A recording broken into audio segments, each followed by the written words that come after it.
Hmm. Okay, so today's discussion on Article 13. Yeah, we are.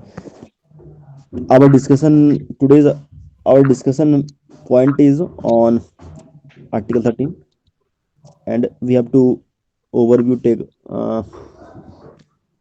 overview of all these articles. First of all the articles, because before entering into the concept and yeah, any doctrine, before entering into any doctrine, we have to must take overview of any particular concept, from where it derives, from which, what are the sources of that doctrine. Okay, and that sources are articles 13, because from that article the doctrine has been evolved, the doctrine had been evolved.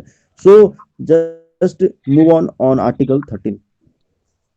Article 13, okay. This is the Article 13. I will read, no issue. Okay. Okay.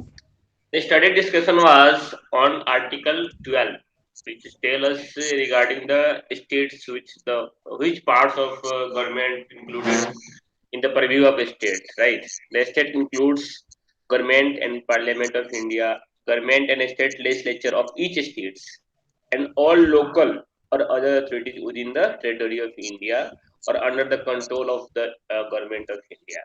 There are the view. There are the core indicia is there regarding the agency and instrumentality. Okay.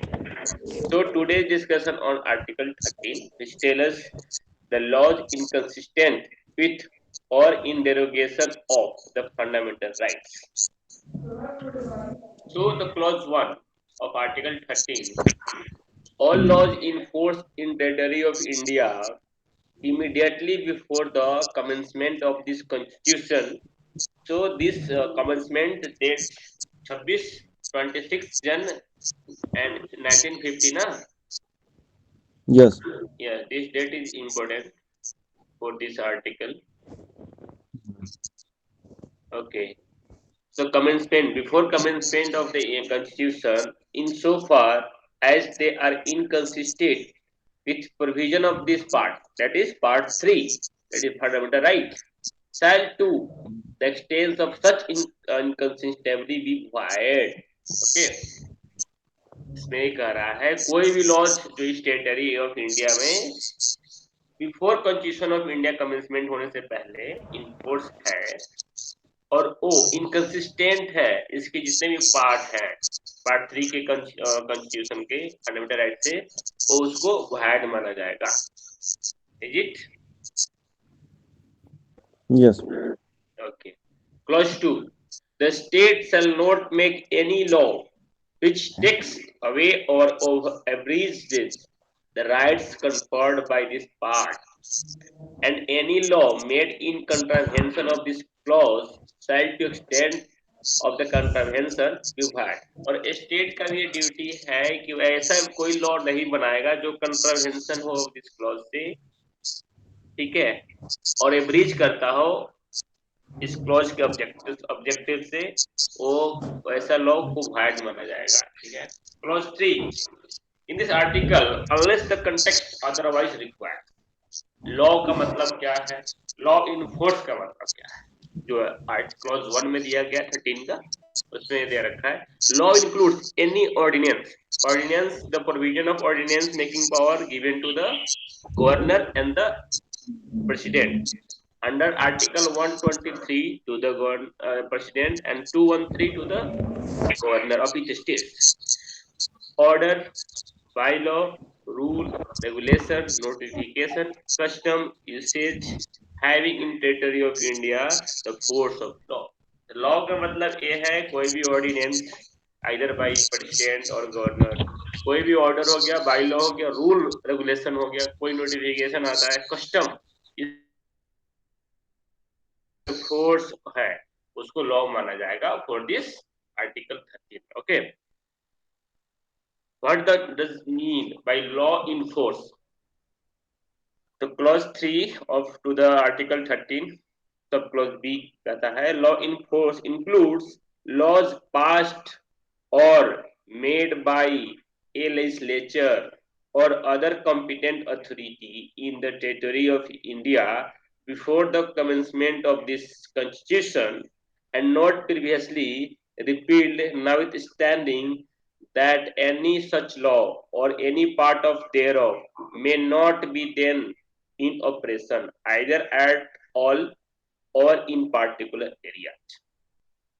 Okay. Now, clause 4. Nothing in this article shall apply to the any amendment of this constitution made under the article 63, 368. ये clause 4 कहता है. Clause 4 कब आया है देख लेते हैं. 24th amendment 1971 में आया था. ये बोल रहा है कि कोई भी जो nothing in this article shall apply to the any amendment of this constitution made under the article 68. 368 में जो अमेंडमेंट का प्रोविजन दे रखा है इस क्लॉज के लेकर, इस आर्टिकल को लेकर उसमें अप्लाई नहीं होगा. ठीक है, उसके प्रोविजन से अलग है आर्टिकल 13. ये हो गया आर्टिकल 13 का overview. Abhishek, bro, are you there? Yes, first I want to elaborate this Yeah. through from my side. Add on some points.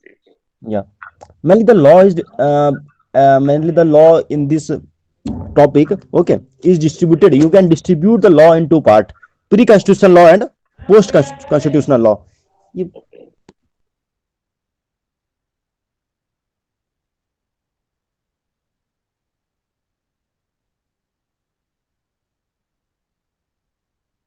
So you may Yeah, listen. you are audible, no issue, bro. Please continue. Yeah, so what I'm saying that our law is bifurcated into two parts. Okay, pre-constitutional law and post-constitutional law. Yes. So pre-constitutional law, in pre-constitutional law, Article 13, what is saying that the law inconsistent with or in derogation of the fundamental right, means law जो रहेगा वो inconsistent रहेगा या in some state, ठीक है, officially मतलब stating that जो law है या रूल है वो no longer needs. Okay, derogation, what derogation means. Okay, we have to understand the meaning of derogation कि व्हाट डेरोगेशन सेज. डेरोगेशन लिखा है ना यहाँ word, law inconsistent with or in derogation of a fundamental right, कि वो Yes. उस समय की जो लॉ है वो इनकंसिस्टेंट है या वो जो ऑफिशियली जो लॉ है वो या जो भी रूल है वो no longer needs for some time, ठीक है, of the fundamental rights.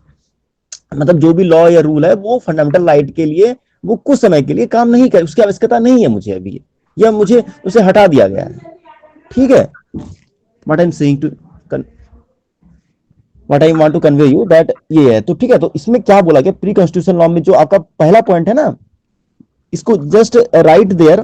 First जो है 13 का क्लाउज जो फर्स्ट है that is pre constitutional law का पार्ट है वो. ठीक है, आप वहां लिख दो फर्स्ट में प्री कॉन्स्टिट्यूशनल लॉ. तो all laws in force in the territory of India immediately before the commencement of the constitution insofar as they are inconsistent with the provision of this part shall to the extent of such inconsistency be void.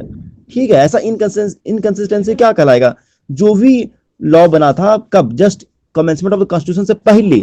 ठीक है, तो वो क्या था, उस बाद में उसे क्या कहा गया कि वो प्रोविजन का वो क्या होगा, इनकंसिस्टेंट होगा उसके साथ. तो वो जहां तक इनकंसिस्टेंट होगा वो उसे वॉइड कर दिया जाएगा. ठीक है, कमेंसमेंट के कॉन्स्टिट्यूशन के कमेंसमेंट से पहले अगर कोई अगर उस प्रोविजन जो भी कोई प्रोविजन है लॉ का, अगर उससे वो इनकंसिस्टेंट हो जा रहा है तो जहां तक इनकंसिस्टेंट हो जा रहा है वहां तक वो वॉइड करा जाएगा. क्योंकि प्री कॉन्स्टिट्यूशन लॉ के लिए मैं इसको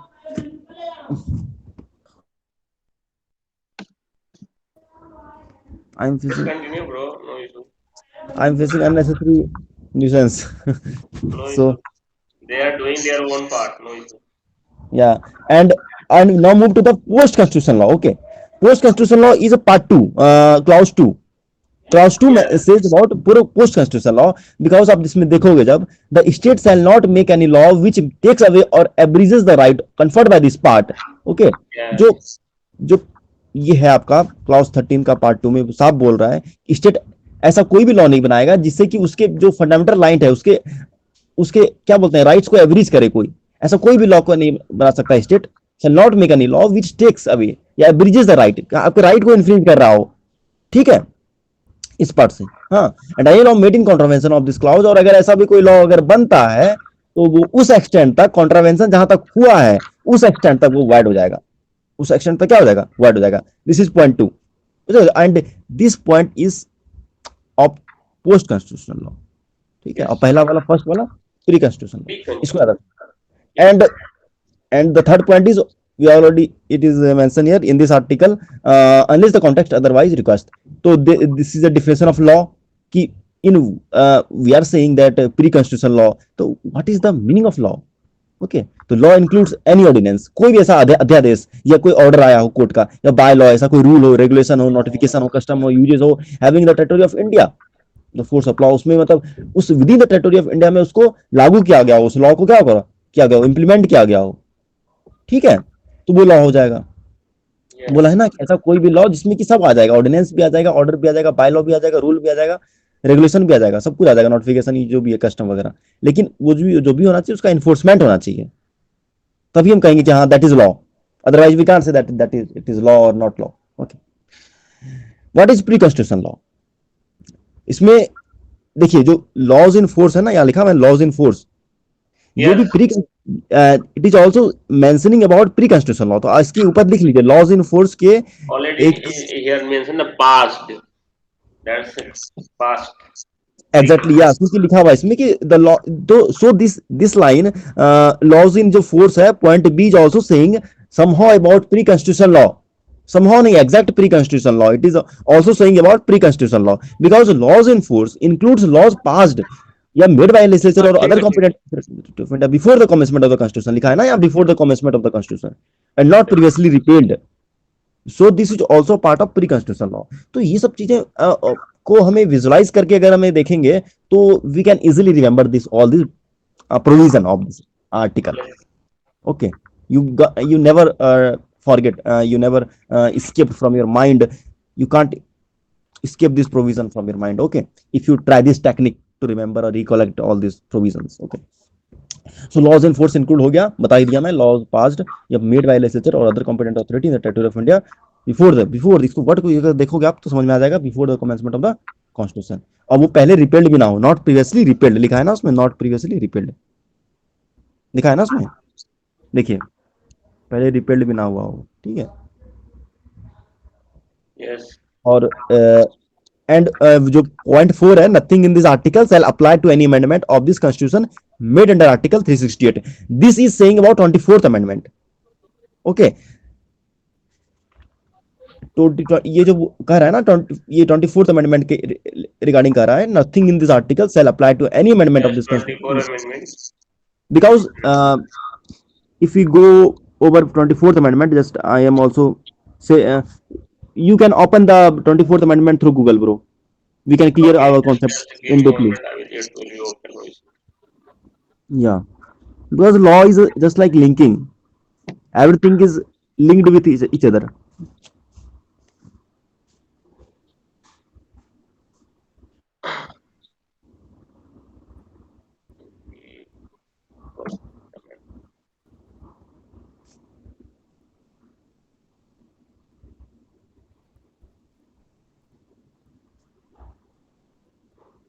Yeah, the 24th. Sorry. Not that.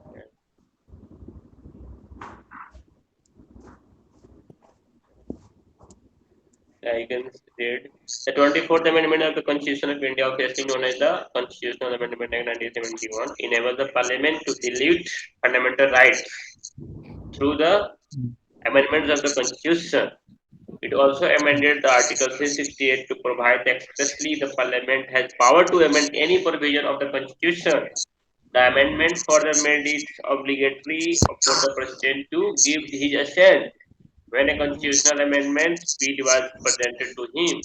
The 44th Constitutional Amendment enacted by the Congress government sets the देखिए common बताते law. हैं, I want to say one thing, that first of all we have to know that why 24th amendment came into play, okay, ये हमें जानना बहुत जरूरी है, because कोई भी अमेंडमेंट आता है, if there is any amendment implemented या come in act, okay, why it happens, why it come, आता क्यों है, सोचिए, किसी का यूपीएससी वही निकालेगा जिसका पता होगा कि व्हाट हाउ एंड व्हाई क्यों है, वही यूपीएससी बनता वो निकालेगा यूपीएससी, ठीक है। तो वही बोल रहे हैं कि why 24th amendment comes into play, because before it there is a IC Golaknath versus state of Punjab, ठीक है। आईसी गोलकनाथ था जो उस केस में बोला गया था, I C Golaknath versus state of Punjab, that कि 24th अमेंड ये any fundamental right can not be, ये we can not amend any fundamental right, ठीक है। ये बोला गया था कि रिस्ट्रिक्शंस, ठीक है, रिस्ट्रिक्शन मतलब फंडामेंटल राइट को आप अमेंड कर ही नहीं सकते हो, वो बोला गया था आईसी गोलकनाथ में। बट टू विच एक्सटेंट कुछ नहीं था, not it is not elaborately deeply, ठीक है, it is not discussed in depth, okay, कि क्या होगा कैसे, फंडामेंटल राइट के बारे में ज्यादा कुछ नहीं बता पाया कि उसको अमेंड कर सकते हैं कि नहीं कर सकते हैं, बस बोला गया कि नो आई मतलब इट कांट बी अमेंड, ठीक है, यही बोला गया था आईसी गोलकनाथ में। तो वो जो उस केस में बोला गया उसके बाद ही फिर ये आया था जो इसका ओवरऑल किया गया था, ठीक है। उसमें बोला गया था कि parliament could not restrict fundamental right in any way, कि फंडामेंटल राइट को आप रिस्ट्रिक्ट नहीं कर सकते हैं किसी भी तरीके से, है ना, पार्लियामेंट नहीं कर सकता रिस्ट्रिक्ट, ये बोला गया था, ठीक है। लेकिन उसका एक्सटेंट तक नहीं बोला गया, तो इसके ये केस को ओवररूल करके आया था ये 24th amendment 1971, IC Golaknath versus Punjab, ठीक है। तो 24th अमेंडमेंट 1971 जो आया तो उसमें वही बोला गया कि नहीं, क्या बोला गया इसमें कि parliament to dilute fundamental right through amendment of the constitution, या parliament can dilute fundamental right, कर सकता है, डाइल्यूट कर सकता है अमेंडमेंट करके, बट वहीं तक अमेंडमेंट करेगा जहां तक कि उसका कि जो बेसिक है ना फंडामेंटल राइट का, जो जो बेसिक राइट है, जो ऑलरेडी जो मेंशन है उसको विदाउट ये क्या बोलते हैं उसको, transforming the basic structure of the constitution, ये था ना, कि उसके बेसिक स्ट्रक्चर को बिना बदले ही, without changing the basic structure you can amend fundamental right. यही लिखा ना, it also amended that article 362 provide exceptionally the parliament has power to amend any provision of the constitution. Article 368 में क्या बोलता है, ये भी हम लोग के सिलेबस में इस बार में आर्टिकल Yes, 368, yes. इसमें you can The part of the see, syllabus. You can see every cases, IC Golaknath case में, भारती केस, सज्जन सिंह वाला case, you can see every cases. This semester of constitutional law of this semester is very important and for our overall upcoming futures, मतलब हाँ या, or also our upcoming future, if you are going to appear in any competitive examination like UPSC, state PCS. You can have a look on 61, 68. No, article 368, but no need to go in depth of article 368, if I want to say you that बस focus ये रखना है मैं ना भाई, कि nothing in this article shall apply to any amendment of the constitution made under article 360, कि आप कुछ मतलब अमेंडमेंट नहीं होगा जो कि आर्टिकल 368 कह रखा है ना, बस उसको ही फॉलो करना है, कि अमेंडमेंट वहीं तक होगा जहां तक कि उस बेसिक स्ट्रक्चर को हम चेंज ना कर सकते हैं, बस इस पे Yes. ज्यादा फोकस करना है। हम लोग सिलेबस पे स्टिक रहना है ना, And adhere we have let to, us read the clause 3 of the 368 as mentioned here. yeah, Nothing in this article 13 shall apply yeah, to any amendment made under mid this enter, article. Here yeah, also yeah, contemporary provision given. exactly, you came on this तो you made it, yeah, Yes. तो या The ये same, लिखा है ना and यहाँ same पे, provision added by the 24th amendment. 13 clause 4 and 360 clause 3. That's why या सुप्रीम कोर्ट के द्वारा इनवैलिड कहा गया था मिनर्वा मिल्स वाले केस में, या exactly. So nothing in the article 13 shall apply to any amendment under, है ना, लिखा है ना, yeah, that's why I'm emphasizing you, bro. very nice, very nice, just extract this line for the examination, okay, also Yeah. I am also writing this line, just wait for that, nothing is the article. Yeah, I will just show you, no issue. Wait a minute. So now move to the further lines, okay, and come on, first of all exceptions of article 13, 31A, 31B and 31D, we will go through all the provision. First of all we will cover all the provision, then move to the theoretical part, okay, doctrine वगैरह जो भी है I will Yes. explain. We have to do quickly, yeah, This is the line, bro. You may write article 360. Article 360 clause 3. exactly, and we have to also cover this part on further topic. Article Yeah. 368 is also in our syllabus, so don't ponder about that part, don't bother. Okay. And which case are you delegated? So next,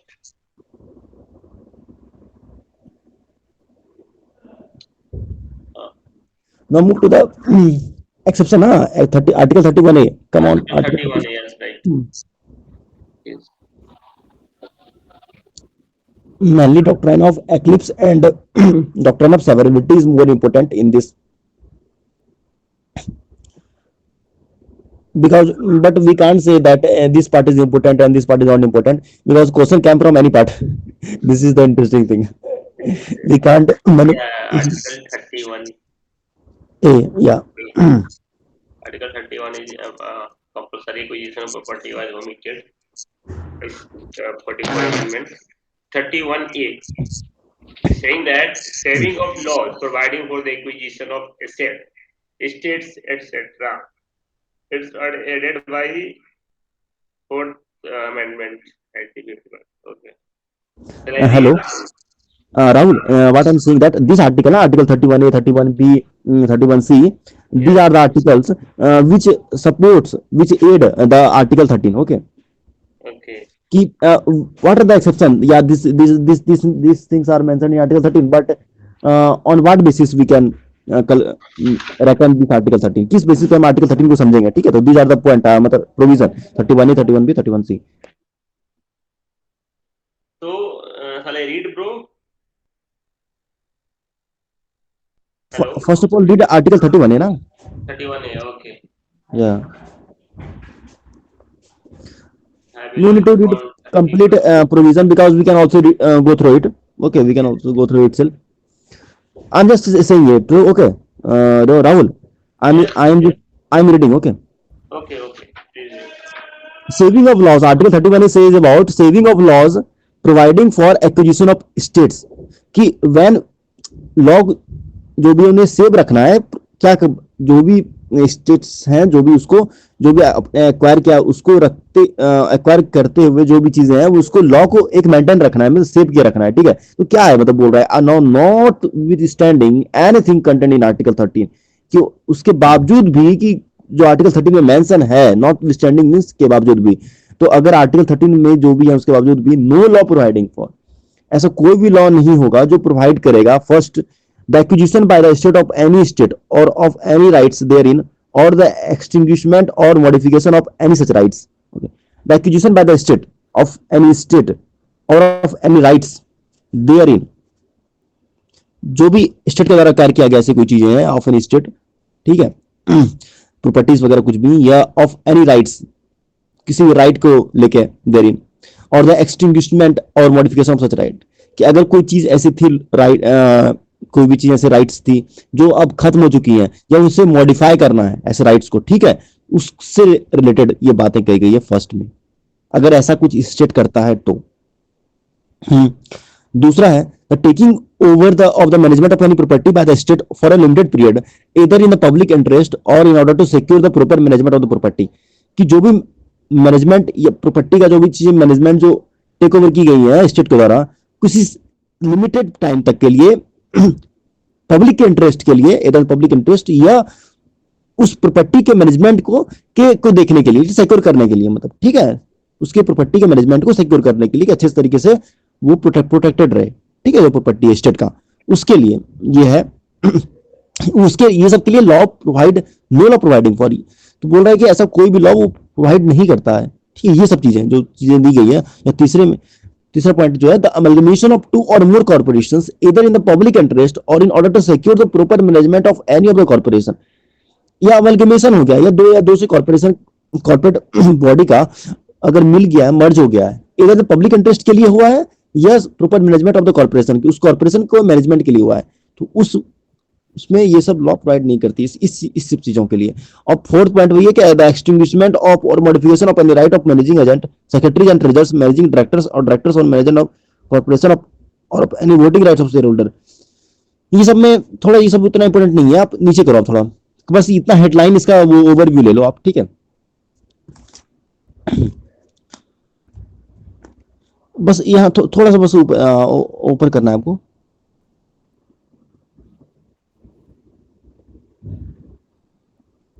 move it slightly, या हाँ, बस ये जो ई point है ना, ई point बस, हाँ, तो ई पॉइंट में भी बस वही बोला जा रहा है इसमें कि the extinguishment or modification of any rights accruing by virtue of any agreement, lease or licence for the purpose of searching for or winning any mineral oil or the premature termination or cancellation of such agreement lease वगैरह, मतलब ऐसा कुछ भी कोई right है जो कि आपने एक्वायर किया है एग्रीमेंट के थ्रू, लीज के लाइसेंस के थ्रू, किसी सर्च के लिए, है ना, माइनिंग विनिंग जीतने के लिए, ऐसा कुछ होता है ना, गैम्बलिंग वगैरह जो होता है, ठीक है, ये ऐसा कुछ मिनरल हो या मिनरल ऑयल वगैरह हो, ठीक है, या कोई प्रीमैच्योर टर्मिनेशन, कुछ चीजें ऐसी एग्रीमेंट हो रखी है कॉर्पोरेशन से जो पहले ही टर्मिनेट हो गई, ठीक है, प्रीमैच्योर हो गया टर्मिनेशन का, या कैंसिलेशन, ऐसा कोई एग्रीमेंट जो कैंसिल्ड हो गया है, ऐसा कोई लीज का लाइसेंस का था कोई ऐसा एग्रीमेंट इसका कैंसिल होना है, ठीक है।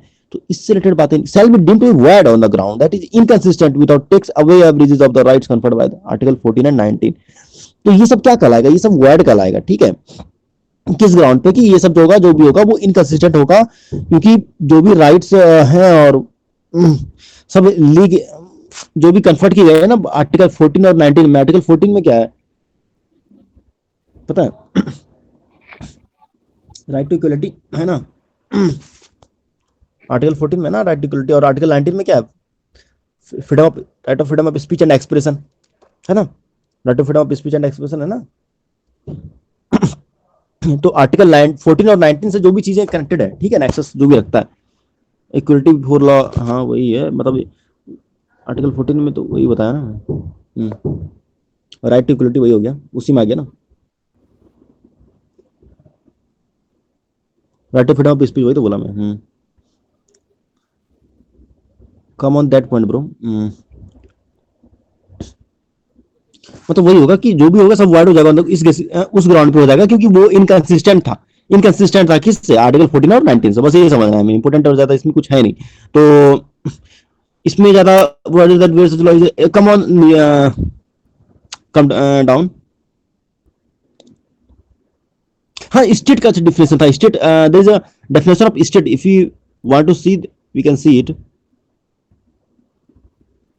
या in this article the expression state has shall in relation to any local area, ठीक है, have the same meaning as the expression or the local equivalent has in the existing law relating to land tenures in force in that area, and shall also include any jagir, inam, muafi or any similar grant and the states of Tamil Nadu and Kerala by any क्या है जनमन right.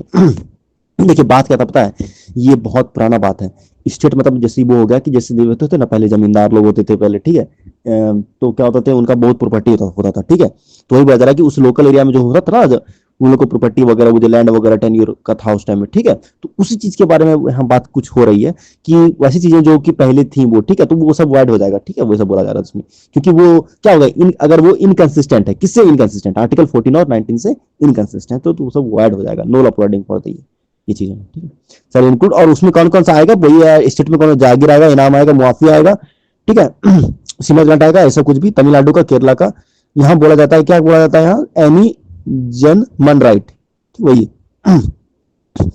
और any land held under ryotwari settlement, और ryotwari settlement में अगर ऐसा कोई land था तो उसके लिए था ये, और थर्ड पॉइंट में एनी लैंड हेल्ड और let for purpose of agriculture के लिए, पर्पसेस के लिए था, ऐसा कुछ उससे जुड़ा हुआ ऐसा कोई भी चीज था, अगर एग्रीकल्चर या वेस्ट लैंड वगैरह, फॉरेस्ट वगैरह जो भी है, तो वो चीज था,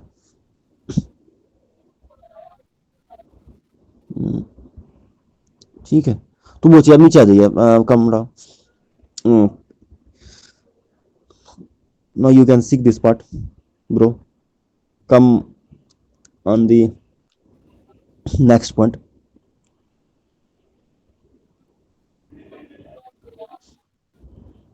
come on article just above article 36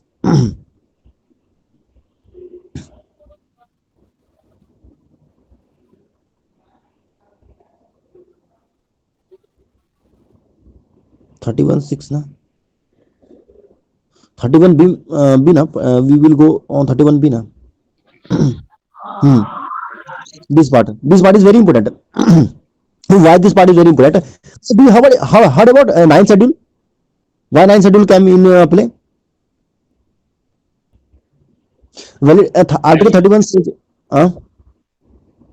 land reform act, Actually, there is a higher Coelho case. what, yeah, you are exactly right bro, but what I'm saying that what is article 9th schedule, land reform act na, land reform act, have you heard about Then land, reform action. 9th schedule says about effect, if you see the scheduled part of our constitution, you made clearly visible, that is clearly visible, that validation of certain acts and regulation. Okay, ninth schedule actually says about validation of certain acts and regulation. Okay, तो without prejudice to the generality of the provision in article 31A, कि हमें 31A से इसमें कोई भी इसमें हमें conclusion नहीं निकालना है. When we are reading article 31B, we can't take any inference from article 31A. Okay, what is here is mentioned. None of the act and regulation is specified in the ninth schedule, or none nor any of the provision thereof shall be deemed to be void. ऐसा कोई भी act या regulation वो जो ninth schedule में दी गई है, या ऐसा कोई provision there of shall be deemed void, वो है क्या, वो void होगा कब, और ever to be have become void हो जाएगा कब, on the ground that such act, regulation, or provision is inconsistent with or takes away or abridges any of the rights conferred by or any provision of this part, and not withstanding any judgment, decree or order of any court or tribunal to the contrary to each of the said acts and regulations shall subject to the power of any competent legislature to repeal or amend it. बस क्या बोला जा रहा है, simple सा फंडा बताया जा रहा है. अगर ऐसा कोई प्रोविजन एक्ट कुछ भी होगा, अगर एक्ट और रेगुलेशन जो भी स्पेसिफाइड है नाइन्थ शेड्यूल में, ठीक है, वो nor any of the provision, वो सब वाइड हो जाएगा. अगर कब होगा वाइड, जब जो भी एक्ट रेगुलेशन है वो इनकंसिस्टेंट हो जाए किसके, फंडामेंटल राइट्स के, यानी द राइट है ना, conferred by any provision of this part, इसके बावजूद की notwithstanding any judgment decree, इसको समझिएगा थोड़ा क्या बोलना चाह रहा है, ठीक है. इसके बावजूद भी कि जो भी जजमेंट है, डिग्री है, ऑर्डर है कोर्ट का, ट्रिब्यूनल का, उसके अपोजिट में आ गया. इसके बावजूद कि जो भी जजमेंट, डिग्री, ऑर्डर है कोर्ट का, वो उसके अपोजिट कॉन्ट्रारी भी हो, उसके बावजूद भी वो हो जाएगा, वो वाइड हो जाएगा. Each of the said acts and regulations shall subject to the power of any competent legislature to repeal. उसको पावर है कि वो उसको रद्द कर देगा. कौन, जो भी लेजिस्लेचर है, कॉम्पिटेंट लेजिस्लेचर है, उसको रिपेल कर सकता है या अमेंड कर सकता है, ये कंटिन्यू इन्फोर्स कर सकता है. तो it is the competent legislature's discretion to repeal, amend or continue in force. But if it is inconsistent with the acts and regulations which is already specified in ninth schedule, that should be void, that shall be void, that shall be void. बस ये बोला गया है article 31. तो validation of certain act, कब कोई act valid होगा, कब कोई एक्ट इनवैलिड होगा, कब कोई सर्टेन एक्ट रेगुलेशन वैलिड होगा, कब नहीं है. ये 31C है. उसके बाद आप ही लोग को बोलना है, मतलब कि इसके बाद तो ज्यादा थ्योरी है, तो थ्योरी में तो आप ही लोग को भी बोलना है, बस मैं अभी इंटरप्रेट कर देता हूँ बस, ठीक है. एंड आर्टिकल 31C में क्या है, saving of laws giving effect to certain directive principle. इसमें मैंने डायरेक्टिव प्रिंसिपल को सेव करने को इसके रिलेटेड बताया, ठीक है, कि how you can save directive principles, है ना. तो इसके बावजूद नॉट विथ स्टैंडिंग एनीथिंग, ठीक है, कि already which is mentioned in article 13, उसके बावजूद भी अगर कुछ है, no law giving effect to the policy of the states towards securing all or any of the principle laid down in part क्या है 4 में, shall be deemed to be void. ठीक है, कुछ भी ऐसा प्रिंसिपल जो पार्ट 4 में मेंशन है, ठीक है, ऐसा कोई प्रिंसिपल, वो वाइड हो जाएगा. और किस ग्राउंड पे, कि दैट इज इनकंसिस्टेंट विद, कि वो इनकंसिस्टेंट है, या वही बोल रहा है टेक अवे और एवरेज ऑफ द राइट, जो आर्टिकल 14 19 में, आर्टिकल 14 में says about right to equality, ठीक है, equality before the law, equal protection of law, ये सब बहुत बोलता है. और आर्टिकल 19 जो है वो freedom of speech, right to freedom of speech and expression, और भी बहुत चीजें हैं. इसमें आर्टिकल 19 क्या बोलता है, जैसे कि फ्रीडम ऑफ असेंबल आप कर सकते हो पीसफुली विदाउट आर्म. तो जब आएंगे उसमें तो पढ़ेंगे ही, ठीक है. And no law containing a declaration that it is for giving effect to such policy so shall be called in question in any court on the ground that does not give effect to such policy. क्या बोला जाए, ये this is the important line. No law containing a declaration, ऐसा कोई भी law जो declare नहीं कर पा रहा हूं कि उसको इफेक्ट जो दिया जा रहा है पॉलिसी का, वो अगर वो क्वेश्चन में आ रहा है, कोर्ट में क्या आ रहा है, कोर्ट में उस पर सवाल उठ जा रहा है उस ग्राउंड पे कि किस बेसिस पे वो बनाया गया है, डिक्लेयर किया गया है, ठीक है, कि जो पॉलिसी है उसको किस बेसिस पे उसे इफेक्ट में लाया गया है. उस पर अगर क्वेश्चन आ जा रहा है, कोर्ट में क्वेश्चन आ जा रहा है ग्राउंड पे that it does not give effect to this policy, तो उस पॉलिसी को उस पे वो इफेक्ट नहीं हो दे पाएगा वो, ठीक है, मतलब वो इंप्लीमेंट नहीं होगा. फिर तो वही लिखा है, whether that where such law is made by the legislature of a state, the provision of this article shall not apply thereto unless such law having been reserved for the consideration of the constituent. मतलब जो भी law बना है, simple सा फंडा है, जो भी लॉ बनता है उसमें क्या होगा आपका, वो रिजर्व कंस्टिट्यूएंट का कंसिडरेशन होना चाहिए उसमें, एसेंट जिसको बोलते हैं, ठीक है, एसेंट. तब जाके ना एक्ट बनता है, वो सब पढ़ा है, पता है ना कि लॉ कब एक्ट बनता है, सब चीज, कि जब वो प्रेसिडेंट का वो उसमें एसेंट कंसेंट हो जाता है, तब कंसिडरेशन चाहिए उसमें, है. Then that any law transform into any act. तो वही बोला जा रहा है इसमें कि saving of laws giving effect. Okay, and now move to the doctrine. Now our philosophy has been completed over and now move to the doctrine. मैं नहीं चाहता ये डॉक्ट्राइन पे आते हैं, क्या डॉक्ट्राइन। Doctrine of eclipse. या देखिए डॉक्ट्राइन ऑफ एक्लिप्स क्या है, सिंपल सा फंडा मैं डॉक्ट्राइन बता देता हूँ, फिर आपको केस लॉ आपको बताना है फिर, ठीक है। वेयर इज प्रत्युष भाई, आर यू लिसनिंग मी और not? I think Yes, that yes, I am listening. okay bro, I'm coming to the point of doctrine of eclipse, and because we have very less time to complete our seminar discussion seminar, okay, so doctrine of eclipse is means to hide. You are hiding some any law, you are hiding any law. Doctrine of eclipse is about hiding, okay. Doctrine of eclipse declares fundamental light as prospective in nature. What doctrine of eclipse is? Doctrine of eclipse declares fundamental rights as prospective in nature, and according to doctrine of eclipse, pre-constitutional law inconsistent with the fundamental rights are not nullity or void ab initio, but only remains unenforceable. That is remains in a dormant state. Remains in a dormant state. Doctrine of eclipse क्या बोलता है कि ऐसा कोई भी law, pre constitutional law जो inconsistent है fundamental right के साथ, वो नलिटी नहीं होगा। उसको नलिटी हम नहीं कहेंगे, कब तक नहीं कहेंगे, या वाइड ऑफ एन इश्यू नहीं कहेंगे कि वो स्टार्टिंग से ही वाइड है, वो तब तक नहीं कहेंगे, या नलिटी तब तक नहीं कहेंगे, बट ओनली रिमेन वो अनइन्फोर्सेबल होगा। लेकिन क्या होगा, वो सिर्फ अनइन्फोर्सेबल रहेगा, remains in a dormant state. सुप्त मुद्रा में बोलते हैं ना कि सोए डोरमेंट मोड में रहेगा, डोरमेंट स्टेट में रहेगा, उसको तब तक हम नहीं कहेंगे जब तक कि वो डोरमेंट मोड में है। क्या पता वो आगे जाके फर्दर जाके there may be an amendment या modification and that should be in enforcement, that may be in enforcement, हो सकता है ना। so this is the doctrine of eclipse, मतलब eclipse for the temporary moment, for a temporary period, you can hiding any law for a temporary period. This is the doctrine of eclipse. What doctrine of eclipse says about? Doctrine of eclipse is mainly based on the principle of that a law which violates what we have seen, but it is overshadowed. It is there is a word overshadow. Okay, it is overshadowed by the fundamental light and remains dormant, but is not dead. It is not completely dead. Only it is overshadowed. मतलब नहीं होता ग्रहण लग जाना एक type का, कि कुछ समय के लिए उसमें अंतराल में ग्रहण लग गया, वो ओवरशैडो हो गया है फंडामेंटल लाइट के द्वारा, एंड रिमेन्स डोरमेंट, वो डोरमेंट ही रहेगा until not dead. It is not complete. It doesn't means that it is dead. Okay. So what I'm saying. तो आर्टिकल 31 में वही था जो हम लोगों ने देखा था, article 31 which explain about this theory doctrine कि all laws in force in the territory of India immediately before the commencement of the constitution, insofar as they are inconsistent with the provision of this part, shall to the extent of such inconsistency be void, such law are not dead. हमें article 31 इसमें लिखना है, article 31 we have to mention this article 31 13 clause 1, and after that we have to write that such laws are not dead, they come alive. नहीं होता है कि we often seen epics, जैसे महाभारत आपने देखा होगा, रामायण वगैरह देखा होगा बहुत आपने, उसमें देखा होगा कैसे उसमें के लिए कोई गॉड होते हैं, एक कुछ जब वो हो जाते हैं, हार्ट हो जाते हैं, जब उनको कुछ हार्म हो जाता है, मतलब घायल रहते हैं, घायल जिसको बोलते हैं, वो घायल हो जाते हैं, फिर कुछ समय के लिए बाद वो जीवित भी हो जाते हैं, कुछ चमत्कार ऐसा होता है फिर जीवित हो जाते हैं। तो उससे कंपेयर कर सकते हैं इसको, कभी फिर भूलेंगे नहीं आप। तो वही बोला जा रहा है कि ऐसा लॉ जो डेड कंप्लीटली नहीं डेड है, लेकिन वो एलाइव हो सकता है, फिर बाद में जीवित हो सकता है, ठीक है। इधर रिस्ट्रिक्शन जो भी फंडामेंटल के राइट के द्वारा जो पोस्ट किया गया कॉन्स्टिट्यूशन, अगर रिमूव करते हैं तो, कि सिंपल सा फंडा है कि अगर कोई फंडामेंटल राइट अगर कुछ रिस्ट्रिक्शन रखा है तो उस समय के लिए वो डोरमेंट मोड में रहेगा, बट बाद में अगर वो रिस्ट्रिक्शन हट गया, रिमूव हो गया, एलिमिनेट हो गया, तो वो जो एक्ट है वो फिर से एलाइव हो जाएगा। बस यही है, लॉ जो है, जो भी लॉ है वो एलाइव हो जाएगा, यही है।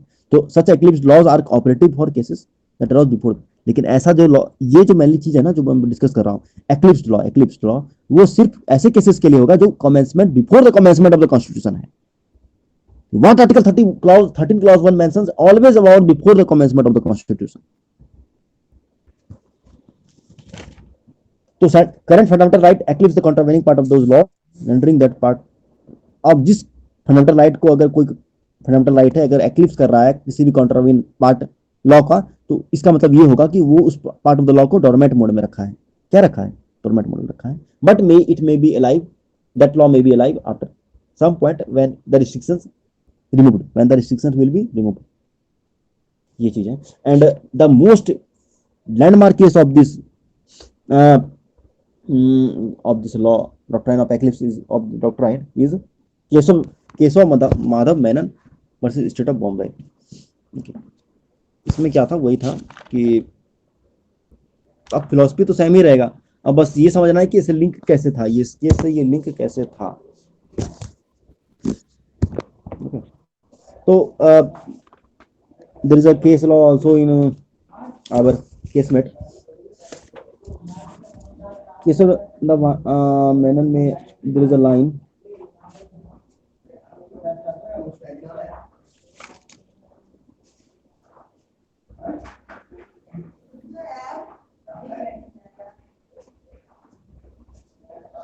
देखिए मैंने क्या था इस डॉक्ट्राइन में एक्लिप्स जो था, क्या बोलते हैं, जो पिटिशनर था ना मैंने इसमें किस केस में वो प्रोसिक्यूट किया गया था इसमें इंडियन प्रेस जो इमरजेंसी पावर एक्ट था 1931 का जो भी था, ठीक है, ये है।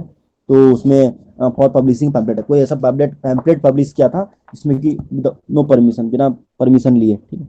तो दिस केस वाज पेंडिंग था while constitution come in force.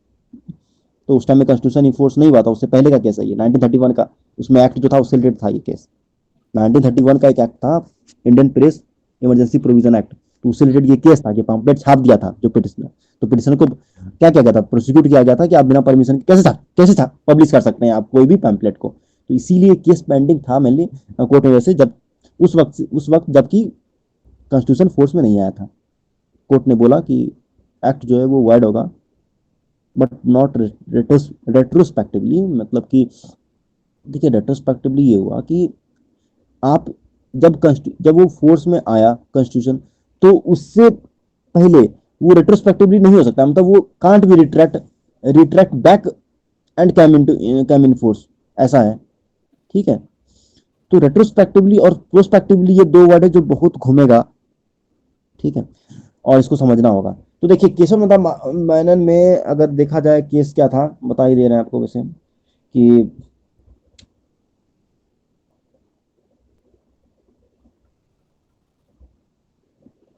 पहले फैक्ट बताइए ना, तो इसे फैक्ट ब्रीफ कर दीजिए, then come to the issue. Fact बताइए, इशू बताइए, फिर जजमेंट 4-5 लाइन में बताइए,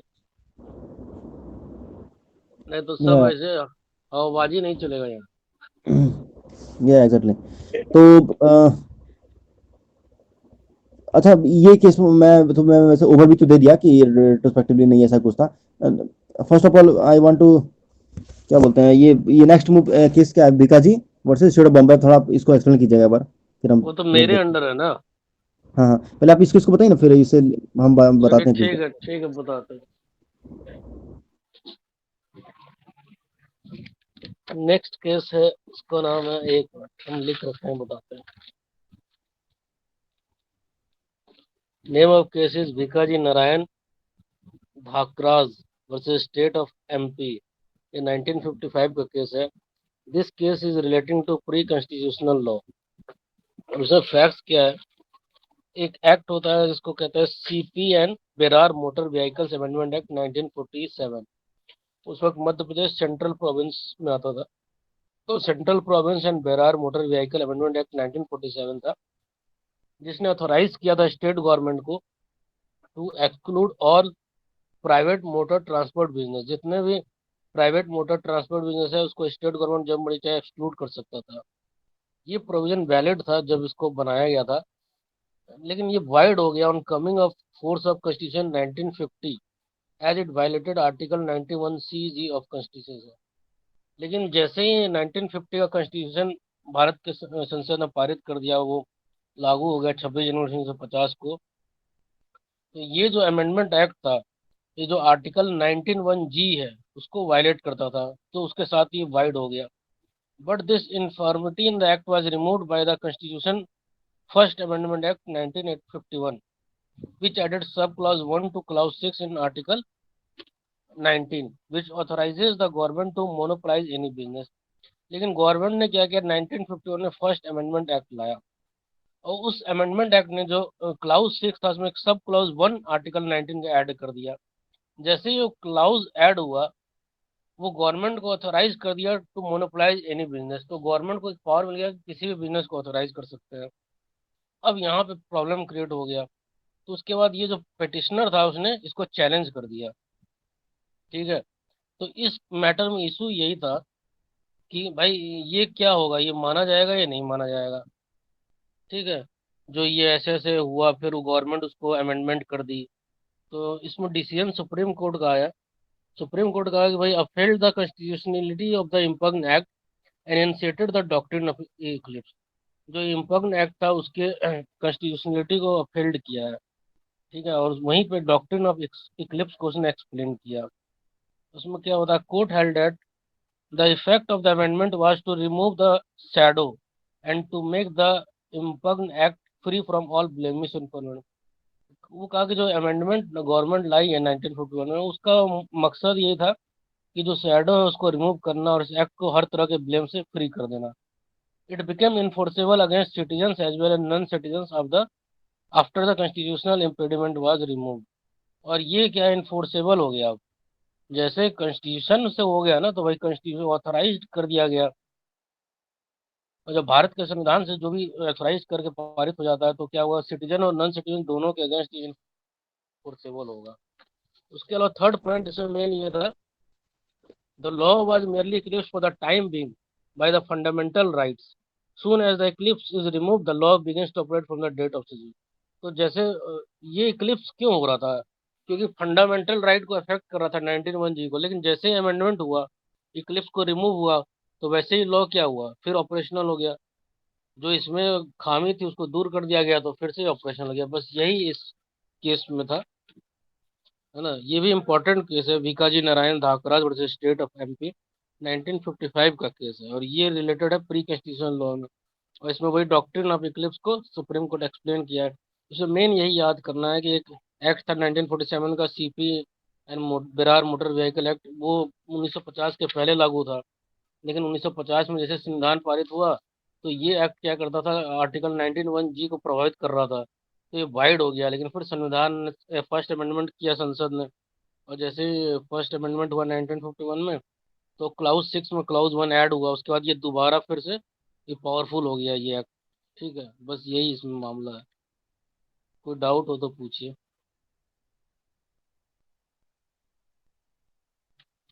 हाँ जी श्रीमान, कोई डाउट है किसी को? दोनों सो गए क्या? ना नहीं नहीं नहीं, वही था ना कि जो लेटर बाद में क्या हुआ कि मैं अमेंडमेंट हुआ आर्टिकल 19 में, और जो हाँ। सेक्शन पहले वायलेशन हो रहा था आर्टिकल 19 का, हम्म, उसको बाद में एक्टिव कर दिया गया। हम्म। दो सेक्शन मिलकर एक्टिव है ना।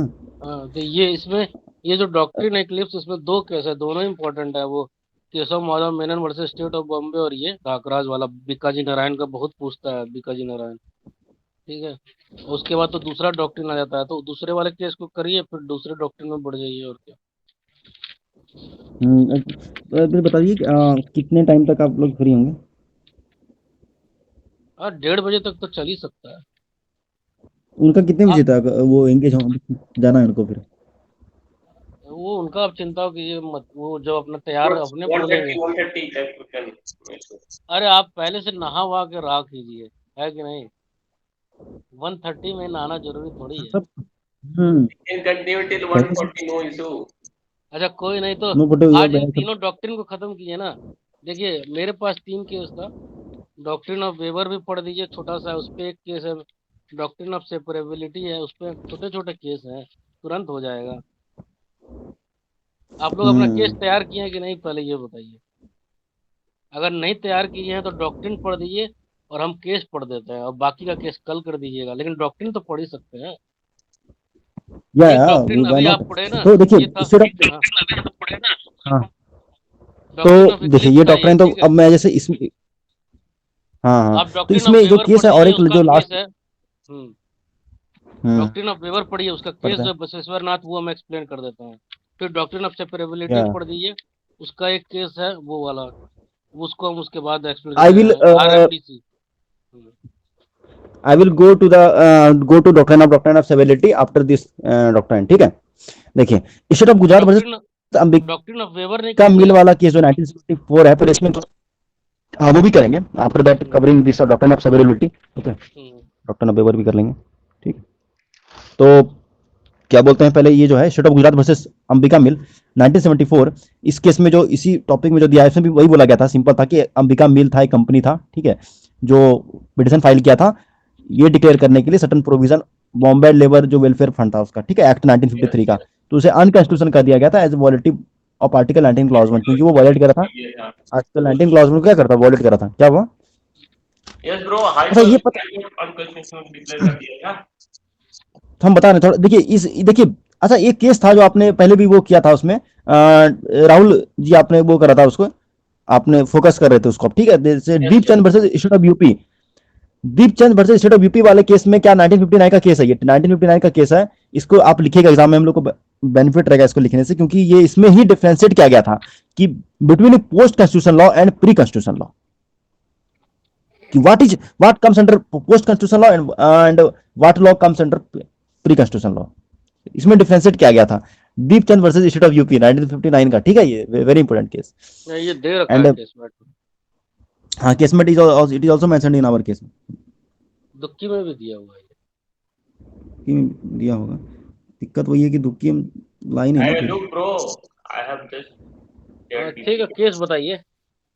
ठीक है, तो देखिए क्या हुआ उसके बाद, वॉलेटिव अंबिका मिल वाले केस में 1974 का जो है, Ambika mill was a company file petition to declare a certain provision, okay, और बॉम्बे लेबर वेलफेयर फंड का एक्ट था 1953 का, उसे अनकॉन्स्टिट्यूशन करार कर किया गया था, ठीक है, अनकॉन्स्टिट्यूशनल, क्योंकि वो वायलेट करता, आर्टिकल 19 क्लॉज 1 को वायलेट करा था, राइट टू प्रॉपर्टी पता है वो, तो हाईकोर्ट क्या rule in favour of Ambika mill, तो अंबिका मिल के फेवर में ही हाईकोर्ट ने बताया, but supreme court held that article 19 is, but we all know that article 19, देखिए article 15, 16, 19, 29, 30 are only available to citizen, पता है ना, हमें पता है, ठीक है, तो सुप्रीम कोर्ट ने वही बोला कि क्या बोला, held that article 19 is only available to citizen and Ambika mill is not a citizen, Ambika mill is a company, Ambika mill is not a citizen, so doctrine of eclipse cannot apply, won't apply to the disputed law in regard to the Ambika mill. Simple सा case, एकदम simple सा case है, इससे simple case और कुछ नहीं हो सकता दुनिया में,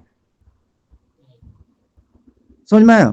देखिए हम फिर से बोल रहे हैं क्या बोला गया इसके, अंबिका मिल कंपनी था जो पिटिशन फाइल किया था कि कुछ जो प्रोविजन है बॉम्बे लेबर वेलफेयर फंड का 1953 का एक्ट जो है वो अनकॉन्स्टिट्यूशनल है, क्योंकि वो वायलेट कर आर्टिकल 19 क्लॉज 1 को वायलेट कर रहा है, ठीक है, जो ये एक्ट है ना Bombay labour welfare fund act, वो अनकॉन्स्टिट्यूशनल है क्योंकि वो वायलेट करा आर्टिकल 19 क्लॉज 1 को, right to property,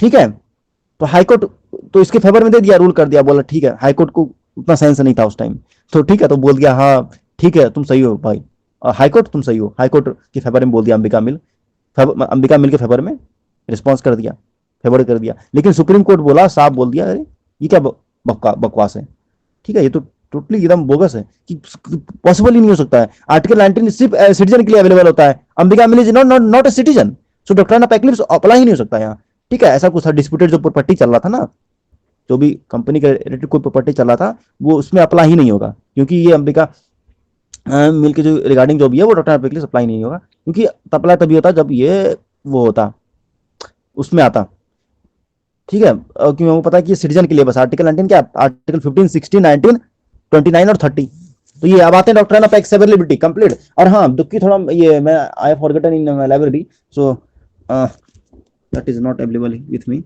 so I want to continue with the next doctrine of severability. Doctrine of severability क्या बोलता है, that to separate करना, severability मतलब क्या होता है, सेपरेट करना है ना, कि कोई भी चीज है उसको सेपरेट कीजिए बस, ठीक है, क्या करना है, अलग करना है, सेग्रीगेट होगा ना, सेग्रीगेट उसी से सेपरेट, तो doctrine of are you am I able to, आपके पास दुक्की नहीं है तो मैं एक्सप्लेन कर दूं क्या इसको? नहीं I am just explaining this case a little bit, okay, after that you may go through the cases, no issue ना, doctrine of separability is also known as doctrine of separability, ठीक है, doctrine of सेपरेबिलिटी को क्या बोलते हैं, सेपरेबिलिटी बोलते हैं उसको, बता सेपरेट कर रहे हो आप, ठीक है, it means that an act man can not be void as a whole, only a part of it may be void, क्या बोला है कि जो भी एक्ट जो है वो क्या होगा, वो वाइड नहीं कहलाएगा, कैन नॉट बी वाइड होगा एज अ होल, हम उसको पूरे को हम वाइड नहीं कहेंगे, ठीक है, कुछ उसका पार्ट को मे बी वाइड हो सकता है, and if that part is लेकिन अगर ऐसे पार्ट को, and if that part is सेवरेबल from the rest which is valid, and then the rest may continue and to stand remain operative. क्या बोला जा रहा है कि जैसे कोई भी एक्ट है वो उसको हम वाइड नहीं कहेंगे, पूरे एज अ होल हम वाइड नहीं कहेंगे कोई भी एक्ट को, only a part of it में वाइड, बस उसका कोई एक पार्ट वाइड हो सकता है। और अगर ऐसा उसका पार्ट अगर जो वाइड हो रहा है उसको हम अगर सेपरेट कर दें सेवरेबल फ्रॉम द रेस्ट, मतलब पूरे से हम अगर उसको अलग कर देंगे रेस्ट से, जो पार्ट वाइड हो रहा है, तो जो रेस्ट पार्ट होगा वो वैलिड होगा, और जो वैलिड होगा उसको हम क्या कर सकते हैं, कंटिन्यू कर सकते हैं, रिमेन ऑपरेटिव हो सकता है, and continue to stand and remain operative, उसको ऑपरेशन में ला सकते हैं। बस जो पार्ट वाइड है उसको हटा दीजिए, जो रेस्ट पार्ट है उसको कंटिन्यू कर दीजिए, आप ऑपरेटिव कर दीजिए, बस यही है डॉक्ट्रिन ऑफ सेवरेबिलिटी। क्लियर है?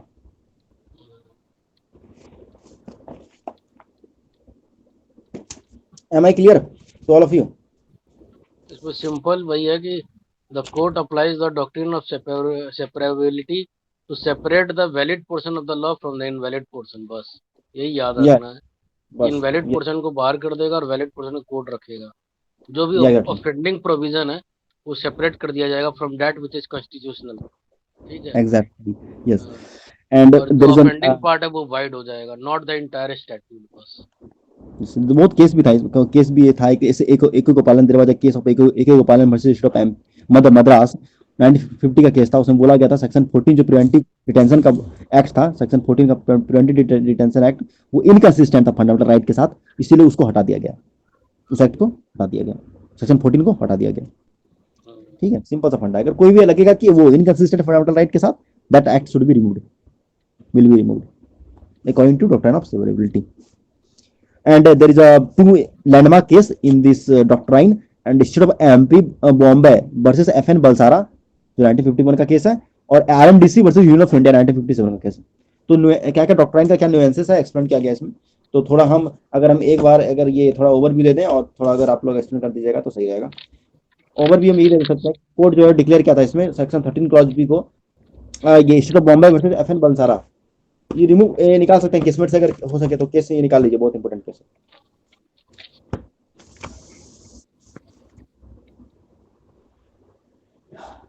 केसमेट में है नहीं है। Which case?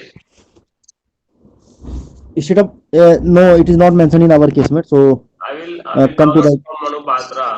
He should state of know. Bombay versus FN Balsara 1951 case.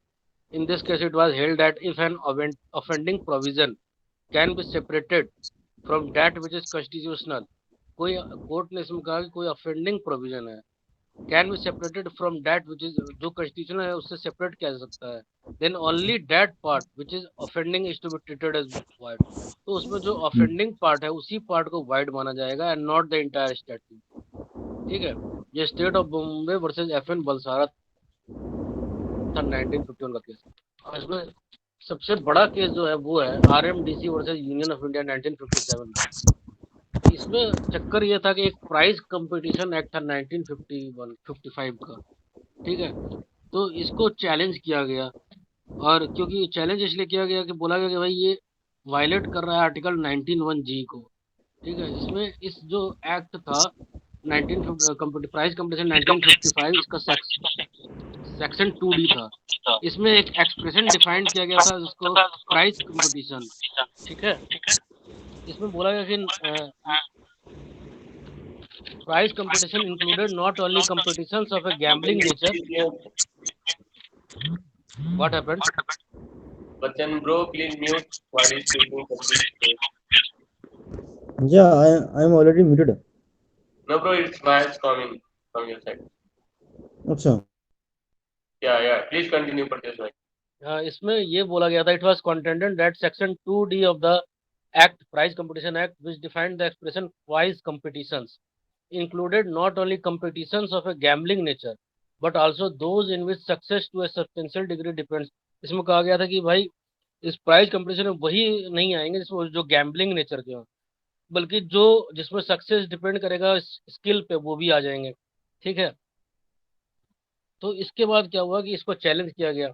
Having regard to the circumstances under which Impact Act was passed, the Supreme Court had that it was to control and regulate price competitions of A gambling nature. इसमें supreme court ने कहा देखो ये जो act है जो circumstances थे, जिस सर्कमस्टांसेस में एक्ट पास किया गया, उसका उद्देश्य ये था to control and regulate prize competition, क्योंकि गैम्बलिंग करेक्टर के जितने कंपटीशन थे उनको कंट्रोल और रेगुलेट करने के लिए लाया गया था। ठीक है।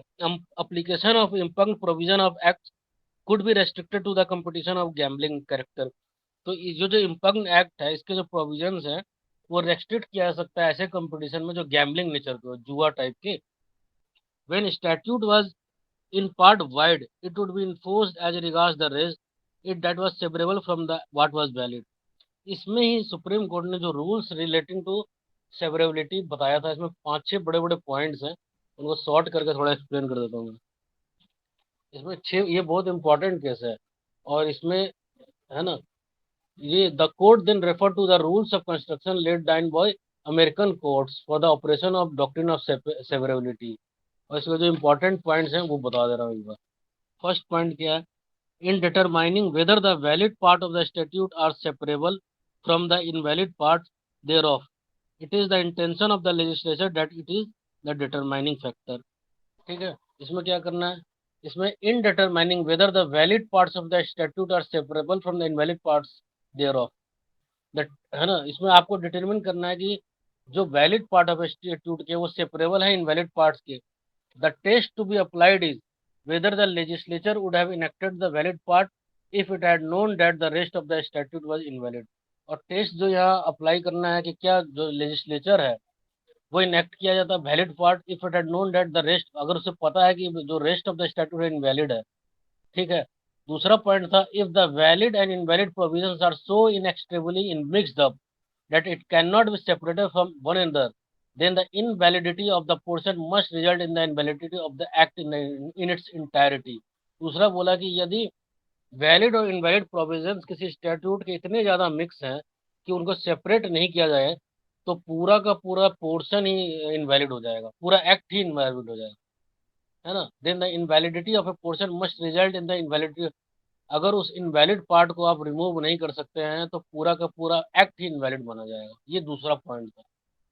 थर्ड पॉइंट उन्होंने कहा सुप्रीम कोर्ट ने, even when the provisions which are valid are distinct and separate from those which are invalid, if they all form parts of a single scheme which is intended to be operative as a whole, then also the invalidity of a part will result in the failure of the whole। Third point में कहा कि यदि provisions जो valid है वो distinct and separate from दो, वो जो दूसरे इनवैलिड पोर्शन है उससे उनको डिस्टिंक्ट और सेपरेट नहीं किया सकता तो पूरा का पूरा, और एक स्कीम है, जब आपको लगे कि उस एक्ट के इनवैलिड पोर्शन को हम सेपरेट नहीं कर सकते और वैलिड और इनवैलिड इस तरह है कि अब इनको सेपरेट करना पॉसिबल नहीं है, सिंगल स्कीम कर रहे हैं, तो पूरा का पूरा जो वो पोर्शन होगा, पूरा का पूरा एक्ट होगा, वही इनवैलिड हो जाएगा। Likewise, when third fourth point, likewise when the valid and invalid parts of a statute are independent and do not form part of a scheme, but what is left after omitting the invalid person is so thin and truncated as to be in substance different from what it was when it emerged out of the legislation, then also it will be rejected। और आपने valid और invalid part को देखा कि हाँ इस statute में ये वैलिड है इनवैलिड, उस स्टैट्यूट के इनवैलिड पार्ट को आपने निकाल दिया, निकालने के बावजूद उस स्टैट्यूट का वैलिड पार्ट अब इंडिपेंडेंट हो गया, लेकिन वो इतना थीन रहा, इस स्कीम का रहा, उसका उसका प्रेजेंटेशन ऐसा रहा कि वो बिल्कुल भी उत्साहवर्धक नहीं रहेगा, तो उसमें बेटर माना जाएगा कि पूरे के पूरे इसको रिजेक्ट किया जाए। क्योंकि लेजिस्लेचर ने जब इसको पारित किया था तो ये सोच के पारित किया था कि प्रभावशाली होगा, लेकिन डिलीट करने के कुछ पोर्शन, इनवैलिड पोर्शन को हटाने के बाद वो प्रभावहीन टाइप का दिखेगा, तो पूरे के पूरे स्टैट्यूट को इंटायरली रिजेक्ट कर दिया जाएगा। The separability of a valid and invalid next point, the separability of a valid and invalid provision of a statute does not depend on whether the law is enacted in the same section or different section। It is not the form but the substance of the matter that is material and that has to be ascertained on an examination of the act as whole and of the setting of the relevant provision therein। और जो separate करने जाएंगे valid and invalid provision का statute का, तो इस पर depend नहीं करेगा कि whether the law is enacted in the same section, की लॉ सेम सेक्शन में है या डिफरेंट सेक्शन में, इसके फॉर्म से कोई मतलब नहीं है। It is not the form but the substance of the matter that is material. यहाँ मैटर करता है सब्सटेंस ऑफ क्या है, मटेरियल थिंग है सब्सटेंस ऑफ द मैटर, और उसको एग्जामिनेशन करने के बाद ही उसको डिवाइड किया जाएगा कौन सा रिलेवेंट प्रोविजन है या नहीं है। Next point, If after the invalid portion is expunged from the statute, what remains cannot be enforced without making alteration and modification, then the whole of it must be struck down as well. और invalid portion को आपने निकाल दिया statute से, लेकिन जो बच रहा है वो इन्फोर्स ही नहीं किया, उसमें इतने अल्ट्रेशन हो गए कि आप उसको इन्फोर्स नहीं कर सकता, तो स्ट्रक डाउन पूरा का पूरा होल जो स्टैट्यूट है उसको स्ट्रक डाउन कर दिया जाएगा जब वाइड। ठीक है, नेक्स्ट है in determining the legislative intent on the question of separability it will be legitimate to take into account the history of legislation, its object, the title and framework. और जब आप डिटरमिन करेंगे legislative intent को, separate question of separability जब भी आएगा तो उसमें आपको लेजिस्लेटिव इंटेंट को डिटरमिन करना है, and it will be legitimate to, और उस वक्त आप अकाउंट में क्या क्या रखेंगे, हिस्ट्री ऑफ लेजिस्लेशन, इसका हिस्ट्री क्या है, इसका ऑब्जेक्ट क्या है, क्यों इसको लाया जाता है, इसका टाइटल क्या था और प्रेम्बल क्या बोलता है। ठीक है, ये 7 पॉइंट्स थे इसमें जो बहुत इंपॉर्टेंट है। RMDC versus union of India 1957 का केस है। और ये जो डॉक्ट्रिन है, डॉक्ट्रिन ऑफ सेपरेबिलिटी, इसका ये एक इम्पॉर्टेंट केस है। ये सारा AK गोपालन, state of Bombay versus FN Balsara और RMDC। बिल्कुल हाँ। तो मेन जो चीजें थी ना, mainly nuances of doctrine was explained in this case, RMDC वाले केस में 1957 का मेनली क्या क्या नुएंसेस हो सकता है इस डॉक्ट्राइन का, वो इसमें बताया गया। जैसे कि इंटेंशन ऑफ द लेजिस्लेचर, सबसे पहले आपको ये देखना है ना कि लेजिस्लेचर का जो इंटेंशन क्या है, वो सबसे डिटरमाइनिंग फैक्टर होगा इसमें। ठीक है, intention of the legislature is the determining factor होगा। और अगर कोई दूसरा पॉइंट ये है ना कि if the valid and invalid provision जो भी है कैन नॉट बी सेपरेटेड, अगर हम कोई भी वैलिड जो प्रोविजन है और इनवैलिड प्रोविजन है अगर हम उसको सेपरेट नहीं कर सकते हैं फ्रॉम वन अनदर से, एक दूसरे से नहीं कर सकते, the validity of the act in its entirety, वही बोला गया ना कि पूरे एक्ट को इनवैलिड कर दिया जाएगा। तब मान लिया जाएगा कि हाँ पूरा एक्ट क्या है, इनवैलिड है।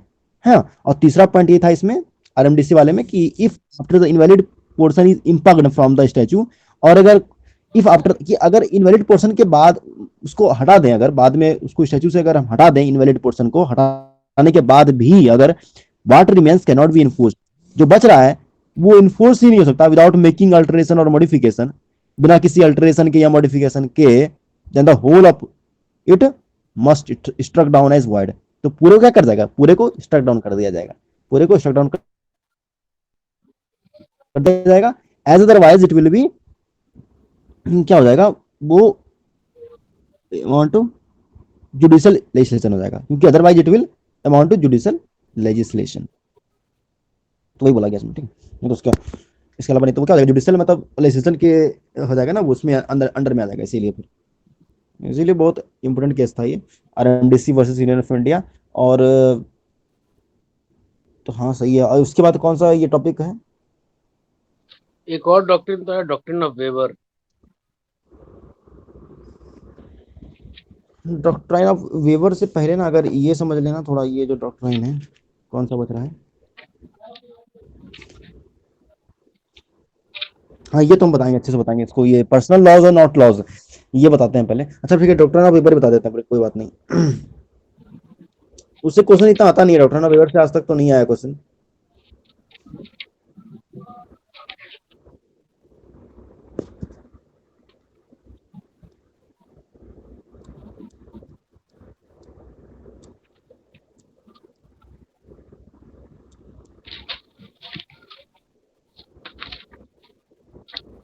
देखिए सिंपल सा फंडा है, डॉक्ट्राइन ऑफ वेवर मतलब क्या हो रहा है कि अगर कोई पर्सन ऑथोरिटी है, ठीक है, कि वो उसके राइट को क्या करे, वेव ऑफ कर सके।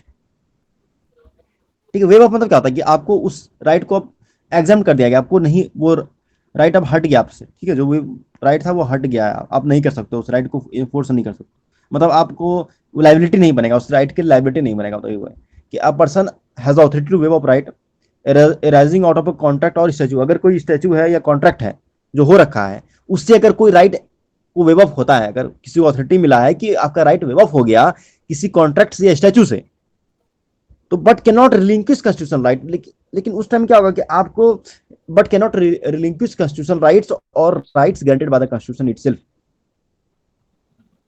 ठीक है, तो वही बोला जा रहा है कि वो आपका जो कॉन्स्टिट्यूशन राइट है उससे आपको रिलिंक्विश नहीं किया जा रहा है, ये जो राइट है वो जो गारंटेड किया गया है कॉन्स्टिट्यूशन के इटसेल्फ, खुद कॉन्स्टिट्यूशन के द्वारा जो राइट गारंटेड किया गया है, ये ऐसा कोई कॉन्स्टिट्यूशनल राइट है, उससे आपको रिलिंक्विश नहीं कर दिया जाएगा। सिंपल सा फंडा वही है डॉक्ट्रिन ऑफ वेबर, मतलब कि डॉक्ट्रिन ऑफ वेबर मतलब क्या होता है कि a person entitle to a right of privilege is free to waive that right of privilege. उसको फ्री कर दिया जाता है उस राइट ऑफ प्रिविलेज से वेव करने कर दिया जाता है उसको, मतलब उसको अब वो कर दिया जाता है, फ्री कर दिया जाता है एक तरह से, समझे? वही बोला जाता है उस राइट के प्रिविलेज के लिए, ठीक है, वही है। तो इट इज वॉलंटरी रिलिंक्विशमेंट और abandonment of a non existing legal right और प्रिविलेज। मतलब यहाँ साफ है कि जो लीगल राइट था उस पर या प्रिविलेज जो मिल रखा था उसको, उसको वो छोड़ दिया, उससे उसको मुक्त कर दिया गया। यही है वेब मतलब मुक्त कर देना, एग्जाम्प्ट इसको बोलते हैं, एग्जाम्प्ट। तो once a person has so waived his right, एक बार कोई पर्सन अगर उस राइट से उसको अगर वेव कर दिया जाता है तो he could not be allowed to claim it after, मतलब बाद में वो क्लेम नहीं कर सकता है, ठीक है। जैसे कोई एक्ट उस पर लगा था, जैसे मान के चलिए पर्सन इंटेंशनली गिव राइट और प्रिविलेज एंड चूज नॉट, ठीक है, तो ये था।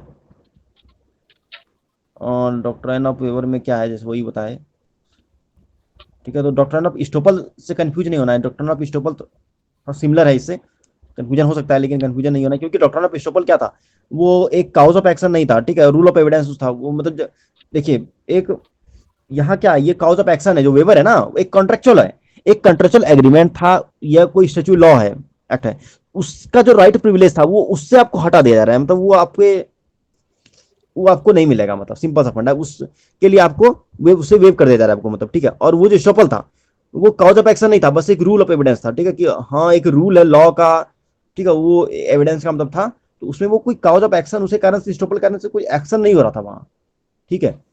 तो वो थोड़ा सिमिलर है लेकिन अलग अलग है थोड़ा, ये चीज है, ठीक है। तो कॉज ऑफ वेवर जो है वो कॉन्ट्रेक्चुअल है और कॉज ऑफ एक्शन के कारण कंस्टिट्यूट होता है। इसमें मेन वही है ना, जैसे doctrine of waiver state that a person who is entitled to a right of privilege is free to waive that right of privilege and hmm once that person has waived his right he would not be, जैसे doctrine of waiver में ये कह रहा है कि person किसी entitle है किसी राइट के लिए, तो वो उस राइट को फ्री टू वेव कर सकता है, छोड़ सकता है, लेकिन एक बार उस व्यक्ति ने उसको छोड़ दिया तो दोबारा वो क्लेम नहीं कर सकता है। क्लेम नहीं कर सकता है, हाँ हाँ, वो हमेशा के लिए तो उसका वेव हो गया, मतलब हाँ हाँ, so the question liability arises पे वे, रहेगा नहीं। हाँ बोलिए बोलिए। हाँ तो वेबर ऑफ लाइबिलिटी देखिए होता है ना, वेबर मतलब क्या कि वेबर वेव किसी चीज का हो सकता है, वेव हो सकता है राइट का प्रिविलेज का हो सकता है वेवर, ठीक है, या वेव आपका लाइबिलिटी से रिलेटेड कोई हो सकता है कि हाँ आपका कोई लाइबिलिटी था उस पर नहीं बनता है, वहाँ लाइबिलिटी नहीं बनता है, या वेव ऑफ प्रीमियम हो सकता है, वेव ऑफ सब्रोगेशन, लॉन होता है, लॉन वेव होता है कि नहीं, लॉन वेव जैसे हम बहुत बार लॉन लिए, हमको पता है, इसका लाइव एग्जांपल आप दे सकते हैं हम आपको, ठीक है, I can give you live example of lawn.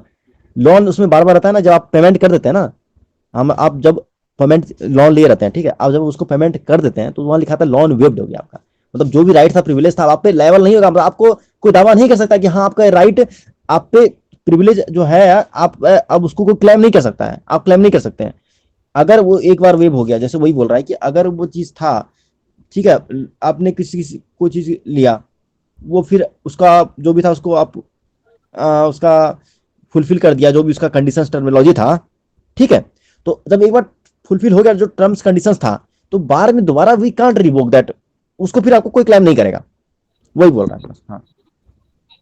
जैसे इसमें एक केस है Baseshwar Nath versus CIT. The question of waiver of a fundamental right has been discussed in detail by Supreme Court in this case of Basiswar Nath versus CIT 1959। इसमें supreme court ने discuss किया है कि fundamental right को wave किया जा सकता है, नहीं इस क्वेश्चन को। After the commission had decided upon the amount of concealed income under section 5(1) of taxation of income act 1947, the petitioner on May 1954 agreed। इसमें क्या होता है कि जब बसेशन ना था इसके अगेंस्ट जो सीआईटी होता है, उसने कमीशन ने डिसाइड करता है कि भाई एक अमाउंट है income tax of income taxation income commission act 1947 के सेक्शन 5(1) के अंतर्गत उसको बताता है कि तुम्हें ₹3 लाख पे करना है, वो मान भी जाता है पिटिशनर। 1954 में वो बोल देता है कि ठीक है in monthly instalment I will pay ₹3 lakh by way of tax and penalty. लेकिन 1955 में क्या होता है, supreme court declared section 5(1) ultra vires of article 1951 में सुप्रीम कोर्ट ने जो section 5(1) of taxation of income act 1947 उसको ultra vires of article 14 declare कर देता है। तो पिटिशनर फिर देखता है कि अरे हमारे ऊपर जो ये पे का अमाउंट था ₹3 लाख, ये तो इसी सेक्शन के अंदर था, और इस सेक्शन को ही सुप्रीम कोर्ट ने कह दिया कि भाई ये अल्ट्रा वायर्स है आर्टिकल 14 का। The petitioner thereupon challenge the settlement between ही, तो वो कह रहा है जो सेटलमेंट मेरे और कमीशन के बीच हुआ था उसको अब मैं नहीं मान रहा हूँ, but the plea of weber was raised after him. बोला कि जो प्ली ऑफ वेबर है वो रेज्ड अगेंस्ट हिम, तो उसके अगेंस्ट ये रेज किया गया। ठीक है, the supreme court upheld his contention observation। अब सुप्रीम कोर्ट ने क्या बोला है, आप देखिए, article 40 cannot be waived for as it is an admonition to the state as a matter of public policy with a view to implement its object of ensuring equality। ठीक है, no person can therefore by any act or conduct relieve the state of the solemn obligation imposed on it by the constitution। तो supreme court ने कहा कि भाई ये जो है आर्टिकल 14 है, ये वेव्ड नहीं किया जा सकता है, क्योंकि ये स्टेट का एबडोमिनेशन है as a matter of public policy, और कोई भी पर्सन किसी भी एक्ट और कंडक्ट के द्वारा, है ना, no person can by any act और conduct relieve the state of solemn obligation impose on it by the, उसके ऊपर कॉन्स्टिट्यूशन के अंदर जो इम्पोज किया गया है उससे वो पर्सन क्या रिलीव नहीं कर सकता है। सेकंड पॉइंट इसमें बोल रहा है कि none of the fundamental rights can be waived by a person. कोई भी फंडामेंटल राइट जो है वो एक पर्सन के द्वारा वेव नहीं किया सकता।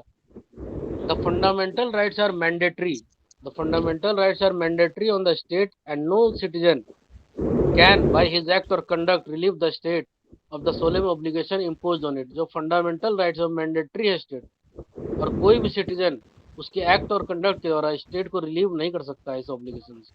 The constitution makes no distinction between fundamental rights enacted for the benefit of an individual and those enacted in public interest or on grounds of public policy। ठीक है, द कॉन्स्टिट्यूशन कोई भी distinction नहीं कर सकता है फंडामेंटल राइट के, जो इंडिविजुअल के बेनिफिट के लिए किया गया या दो, और या जो पब्लिक इंटरेस्ट के लिए किया गया है ना, on the ground of public policy. A large majority of people India are economically poor. इसमें कोर्ट कह रहा है कि भाई इंडिया के जो मेजोरिटी पीपल है इकोनॉमिकली बहुत पुअर है, गरीब है, एजुकेशनली बैकवर्ड है, और पॉलिटिकली वो इतने कंसस नहीं है कि वो अपने राइट्स के लिए इतने वो समझदार नहीं है, इंडिविजुअली और इवन कलेक्टिव, ना इंडिविजुअली वो इतना समझदार है ना कलेक्टिवली समझदार है। They can not be pitted against the state, वो स्टेट के अगेंस्ट को छोड़ा नहीं जा सकता है, and therefore it is the duty of the judiciary to protect their rights. तो जुडिशरी का है ये राइट की ड्यूटी है कि उनके राइट को प्रोटेक्ट किया जाए।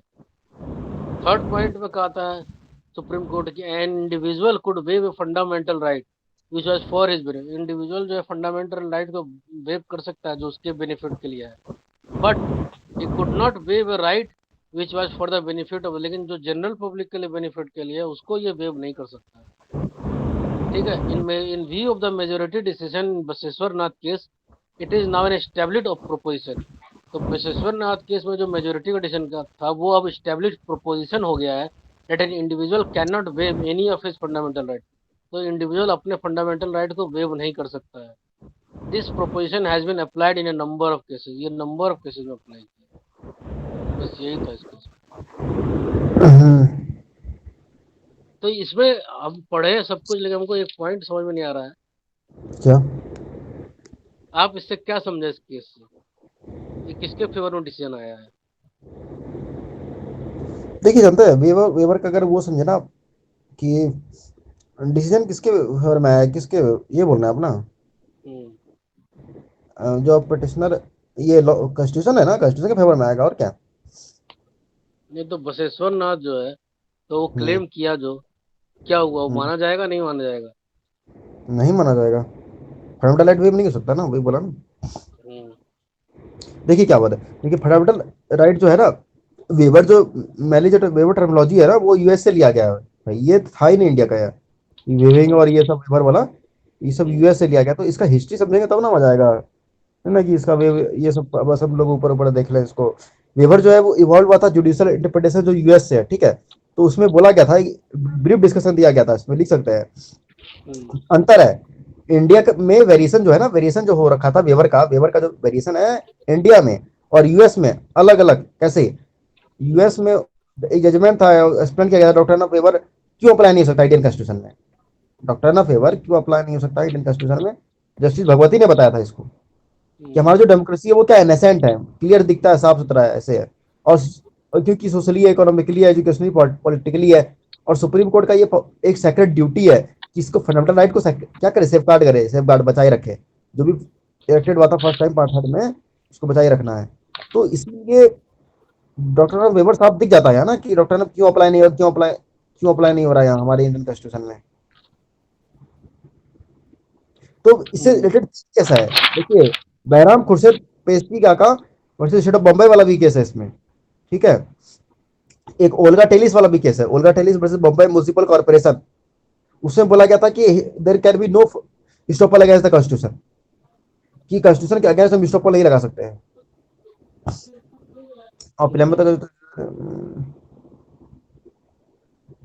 ये जो ऑर्डर है ना, हेलो, ऑडिबल, हाँ यस। ये 132 paragraph of this case, Basheshar वाला, बसेसर पेज नंबर बताइए, page number. It's not given in case material bro. Okay I downloaded from Manupata. I will send the same PDF. It's here okay. mentioned on paragraph 32, 132.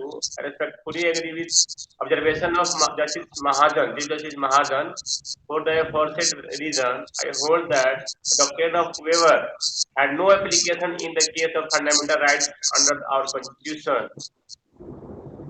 The order is that the appeal is allowed.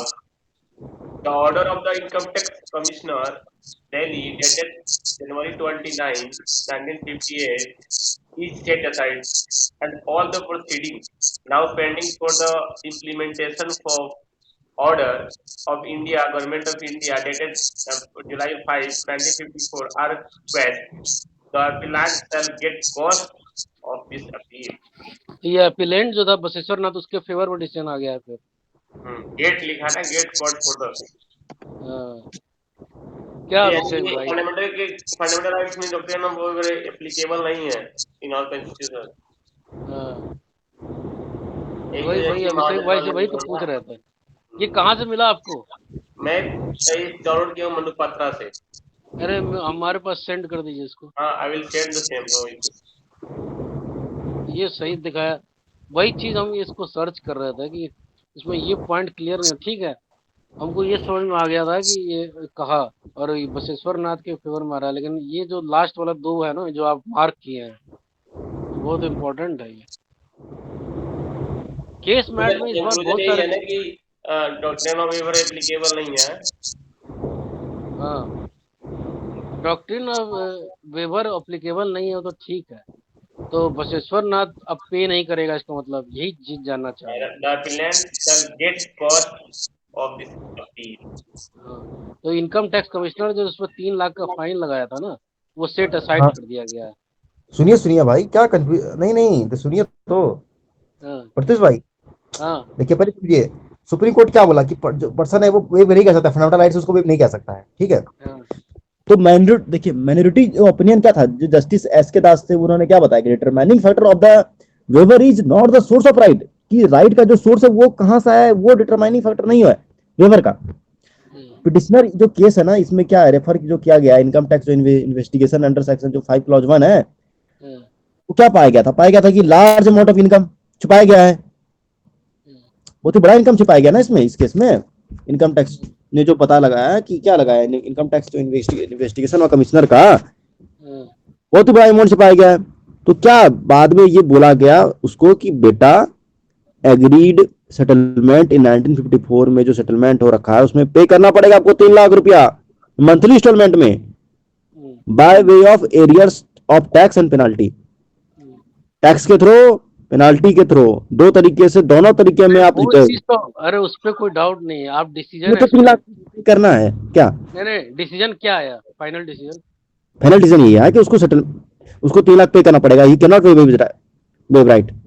Bro, here also mentioned I am in on to the conclusion that I have a large measure of found myself in the agreement with the view of the Venkatramana Iyer, Justice Venkatramana Iyer, on that part of the case. I, however, desire to guard myself against the being understood to agree with the rest of the observation to be found in his judgment, particularly those relating to waiver of the unconstitutionality, the fundamental rights being a mere check on the legislative power or effect of the declaration under Article 13 Clause 1 being relatively vague.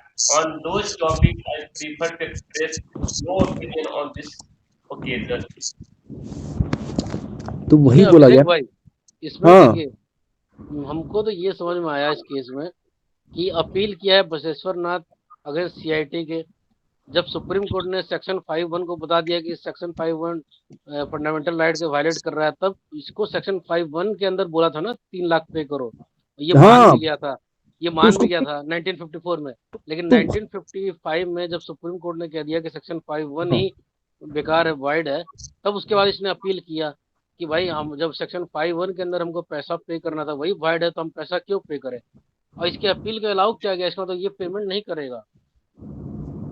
Does not wave, देखिए इसका मतलब क्या हुआ इस case में, पहले ये last तो वाला बता पढ़िए, जो लास्ट ऑर्डर जो इन्होंने मार किया ना राहुल भाई ने, उसको पढ़िए तो एक बार। द अपील इज अलाउड, ठीक है, तो अपील किसने किया था, बसवेश्वर नाथ थे।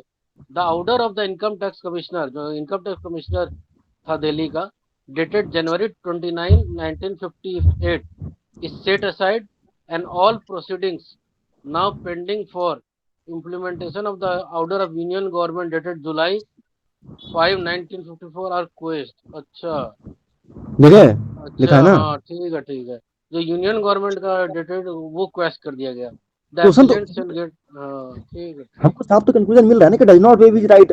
अब वो है, उसका राइट से उसको वेव नहीं किया गया, तो क्यों नहीं किया गया, उसको पे करना पड़ेगा, सेटलमेंट एग्रीमेंट हो रखा था 1954 का, हाँ उसमें उसको पे करना होगा 3 लाख का इंस्टॉलमेंट के तरीके हाँ, से। इसने पहले मान लिया था ना। हाँ, उसमें हाँ तो यही कहा कि एक बार आप मान लिए तो आप पीछे नहीं हट सकते, और हाँ यू इसको कैन गवर्नमेंट के ऑर्डर को ही क्वैश कर दिया है, और रिक्वेस्ट कर दिया था। इनकम टैक्स कमिश्नर वाला इसको पेमेंट करना होगा। ठीक है, चलिए, बस वही तो जानना था। बस हाँ ठीक, यही चीज समझना है बस। अब ये देखिए, मनु हाँ पात्र वाला क्या है भाई, इसको जरा सेंड कर दीजिएगा।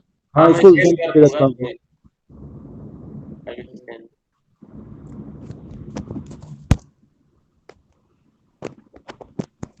ये ना अपील फाइल किए थे ये बसेसर ही, यहाँ पर लिखा गया है। हम्म, हाँ जो section 8A of the taxation को लेकर इशू था। आप ग्रुप में पीडीएफ भेज दीजिएगा ब्रो। हाँ, नो इशू, इससे थोड़ा सा फैक्ट क्लियर हो जाएगा बहुत सही रहता अरे है यार, इस हम। बार केस बैठ में बहुत सारा केस इन्होंने दे नहीं रखा है, दुक्की में क्या क्या है ढंग से एक्सप्लेन नहीं किया है। हम ना जो नहीं दे रखा है ना, अगर इम्पोर्टेंट है तो बताइएगा, I will download from Anupatra and send, I will send the same. हाँ, अब और ना देखिए ज्यादा अच्छा, ये भी तो है ना कि आईपीआर में 4 केस है राहुल भाई, हाँ जी, आईपीआर में 4 केस है, ग्रुप में मेंशन भी किया था, उसका जरा डाउनलोड करिएगा। उसके साइटेशन थोड़ा दे देंगे ना कि कौन सा पेज, ये सब थोड़ा सा तब जाके आता है, नहीं तो ऐसे। नहीं, नेम इसमें उसका तो है ही, मेंशन है। बट उसके साथ साइटेशन किसने प्रिंट करा, जैसे एआईआर, इसमें देखिए मैं बता देता हूँ, इसमें हाँ, देखिए। ने केस मैट में सब दे रखा है, केस मैट में एआईआर देख रखा हाँ है सब हाँ, केसेस का। ठीक है, एआईआर जैसे इसमें दे रखा है, एआईआर 1950 149, इतने से केस मिल जाएगा बस। हाँ, केस मैट 149, में सारा दे रखा है, हाँ सारा ठीक एआईआर कौन सा है। हाँ, ठीक है, ठीक है, तब हो जाएगा डाउनलोड। आईपीआर वाले में चलिए हम भी कोशिश करेंगे। ठीक है, तो आज की क्लास वाइंड अप नहीं करते हैं, इसके लिए हम आप last, wait wait wait bro, I have to discuss at last topic, last क्या है, personal law. Personal law is very interesting topic है, बहुत क्रिस्पी है टॉपिक, बहुत शॉर्ट है, मतलब कंसाइज है। ओके ठीक ठीक है, है, स्टार्ट प्लीज। देखिए पर्सनल लॉ समझिए ना, देखिए बहुत इंपॉर्टेंट है, we have already read many in many places, जैसे कि मैनी अरे ना, आप ये पढ़े होंगे ना, personal law not laws, personal law is not laws, why, because it mainly follow by Muslim community. Okay, okay, या पर्सनल लॉ ऐसा होता है, सारा बानो वाला केस जो इसमें वैसे मेंशन है आपका केसमेट में, Sara Bano versus union of India, it is also mentioned in our केसमेट।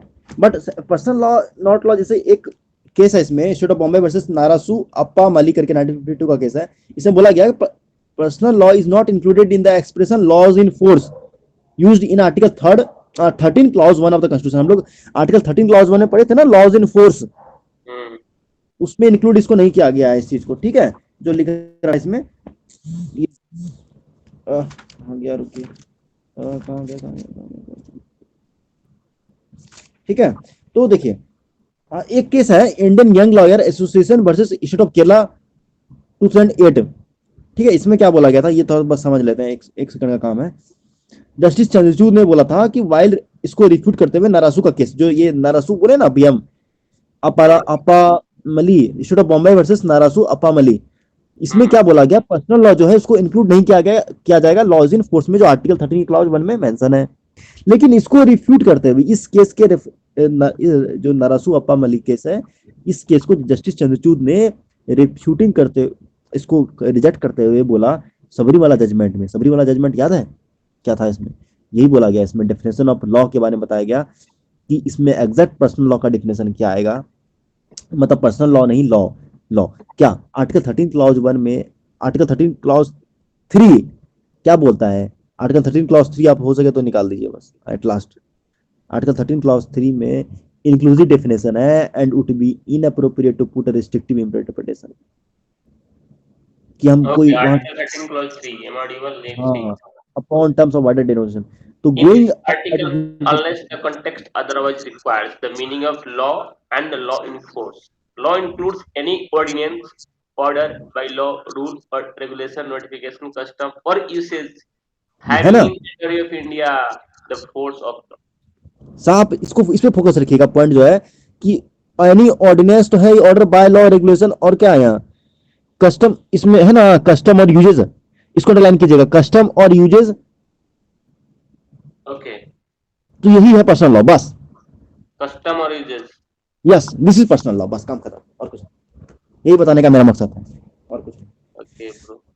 Personal law not laws, इसमें आ गया ना, वही बोला ना कि Indian young lawyer association versus state of Kerala 2008 का केस था, ये सबरीमाला जजमेंट का केस था। इस केस को हम लोग बाद में पढ़ेंगे अभी आगे जाके। इसमें मैंने टेंपल में एंटर करने के लिए नहीं दिया जा रहा था, वो लोग अपना कुछ, मैं जिसका कुछ था ऐसे, और के 50 साल की औरत के से जो लोअर हैं, शायद ऐसा कुछ था, हाँ, जिसका एज है, उसको एंट्री नहीं दिया जा रहा सबरीमाला जजमेंट, इससे कुछ था, ठीक है। तो उसमें यही बोला गया था कि इसको इंटरप्रेट किया गया था, जजमेंट इंक्लूसिव डेफिनेशन इसमें था, और रिस्ट्रिक्टिव इंटरप्रिटेशन है इसमें, है ना, कि टर्म्स ऑफ वाइडर डिनोशन का, कि क्या इसमें डिनोट कर रहा है, तो वही है कस्टमर यूजर्स के बारे में बात की जा रही है इसमें। तो वही है कि गोइंग अप द, जब आप स्क्रिप्चुअल टेक्स्ट को आप जब जाओगे, वही देखेंगे, जब हम लोग देखे आर्टिकल 13 क्लॉज 3, वही लिखा है इसमें, साफ लिखा है कि inclusion of personal law in custom और यूजेस, है ना, कि इंक्लूजन ऑफ पर्सनल लॉ मतलब क्या, कि इंक्लूड पर्सनल लॉ आ गया, कैसे आ गया, जब लिख दिया आप कस्टम और यूजेस, अब उसमें आप इंक्लूड कर दिए, इसका मतलब साफ है क्या है, कि आप पर्सनल लॉ को भी उसमें फॉलो कर रहे हैं। तो वही है इसमें पर्सनल लॉ। इसका 2 केस कल देख लीजिएगा, इसको भी देख लेंगे एक बार। स्टेट ऑफ बॉम्बे वर्सेस नारासू अपामली है, और इसी को रिफ्यूट करते हुए इस केस में बोला गया था कि ये है इंक्लूसिव डेफिनेशन आर्टिकल 13 क्लॉज 3 में पर्सनल लॉ का, ठीक है।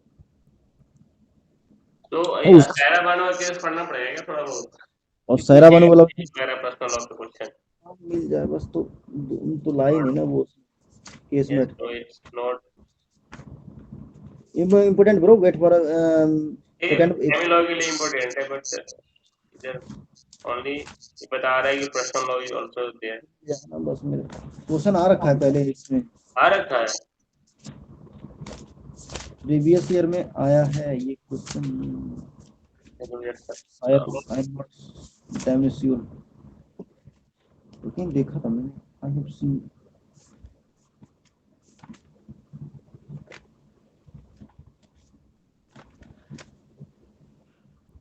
सारा बानो के.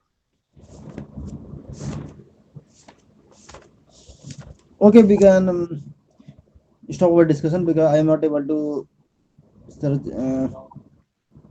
see this Okay, case. no issue. Okay, we can continue in the next class. Okay, bro. Yeah, you can. No, yeah. Okay, you can stop it because I'm not able to see this case right now, bro. So, See, and I have share all topics and cases in the name of all candidates. In next class, we have to discuss these cases, this article, Yes. and try to finish it as early as possible. We have to start administration also. yeah, One And law will be okay. be ready for test of IPR. Yeah. yeah, sir, exactly. This Yeah. time we will have to appear for the test, and we will share copies to that will be offline in library, and each one will check copy of other person. ठीक है? These are the councils for the Sahara Bano case. Oh my god. So many names. So you have downloaded this Manupatra. Yes. The case Manupatra topic is was app. referred, bro. Yeah. Manupatra is app. No, it's under the DOE library. Okay. This case is based on the family law divorce, triple talaq, validity thereof Triple that was very old case, I think. yeah, 2007 case, bro, 2017, not very अच्छा old. 2007. हाँ, yes. In family we have read this case. It's based on the Muslim personal law Shariat application Sorry. Act 1970, That 1976. was that was different case in 1984. That was also a Article Sarah Banu.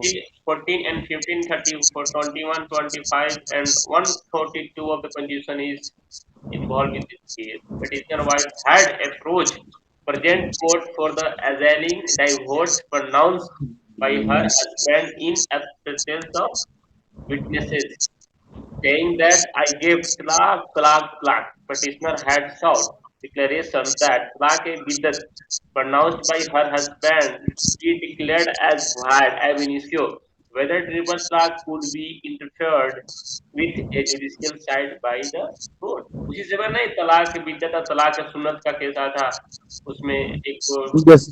Bhaya declare कर दिया गया था. One also famous case was Shah Bano case in 1984. Yes. Then Saira Bano was 2017. In this case, court has gave decision, I think, in favor of that lady, Saira Bano. And government also after this case decided to pass this law of triple talaq. ठीक है, फिर next class में मिलते हैं. Topic decide कर लीजिएगा. और कुछ और सुनिए ना, नहीं तो ये जो अब आर्टिकल्स हैं इनके अलावा थोड़ा थोड़ा एक एक केस उसका भी ले लीजिए एडमिनिस्ट्रेशन का. राहुल भाई आज केस नहीं बताए, इनका केस नहीं था क्या आज? मेरा वही केस है गुजरात वाला, तो ये क्या नाम है, अंबिका मिल्स वाला ना? अभिषेक ठीक है मिश्रा था. ठीक है ठीक है. मैं बीच में बता दिया. नो इशू, ठीक है. आज कॉलेज जाएंगे? हाँ, I will be there by 5 p.m. And for 2 hours only. if possible, then try to attend the today's class of Anju Sinha ma'am. Okay. Yes, At I will, 5:30. but not surely, bro. Please mark everything and write. It will be fruitful for me if I am unable to Okay. attend the class. Okay. Okay. Yeah, we will definitely mark everything in Both of every you important. be marked on your copy and casemate. I will mark Yeah. same. Okay, definitely. Okay भाई, जय Hind. Jai Hind, bro. Bye. जय Hind. Bye. Bye.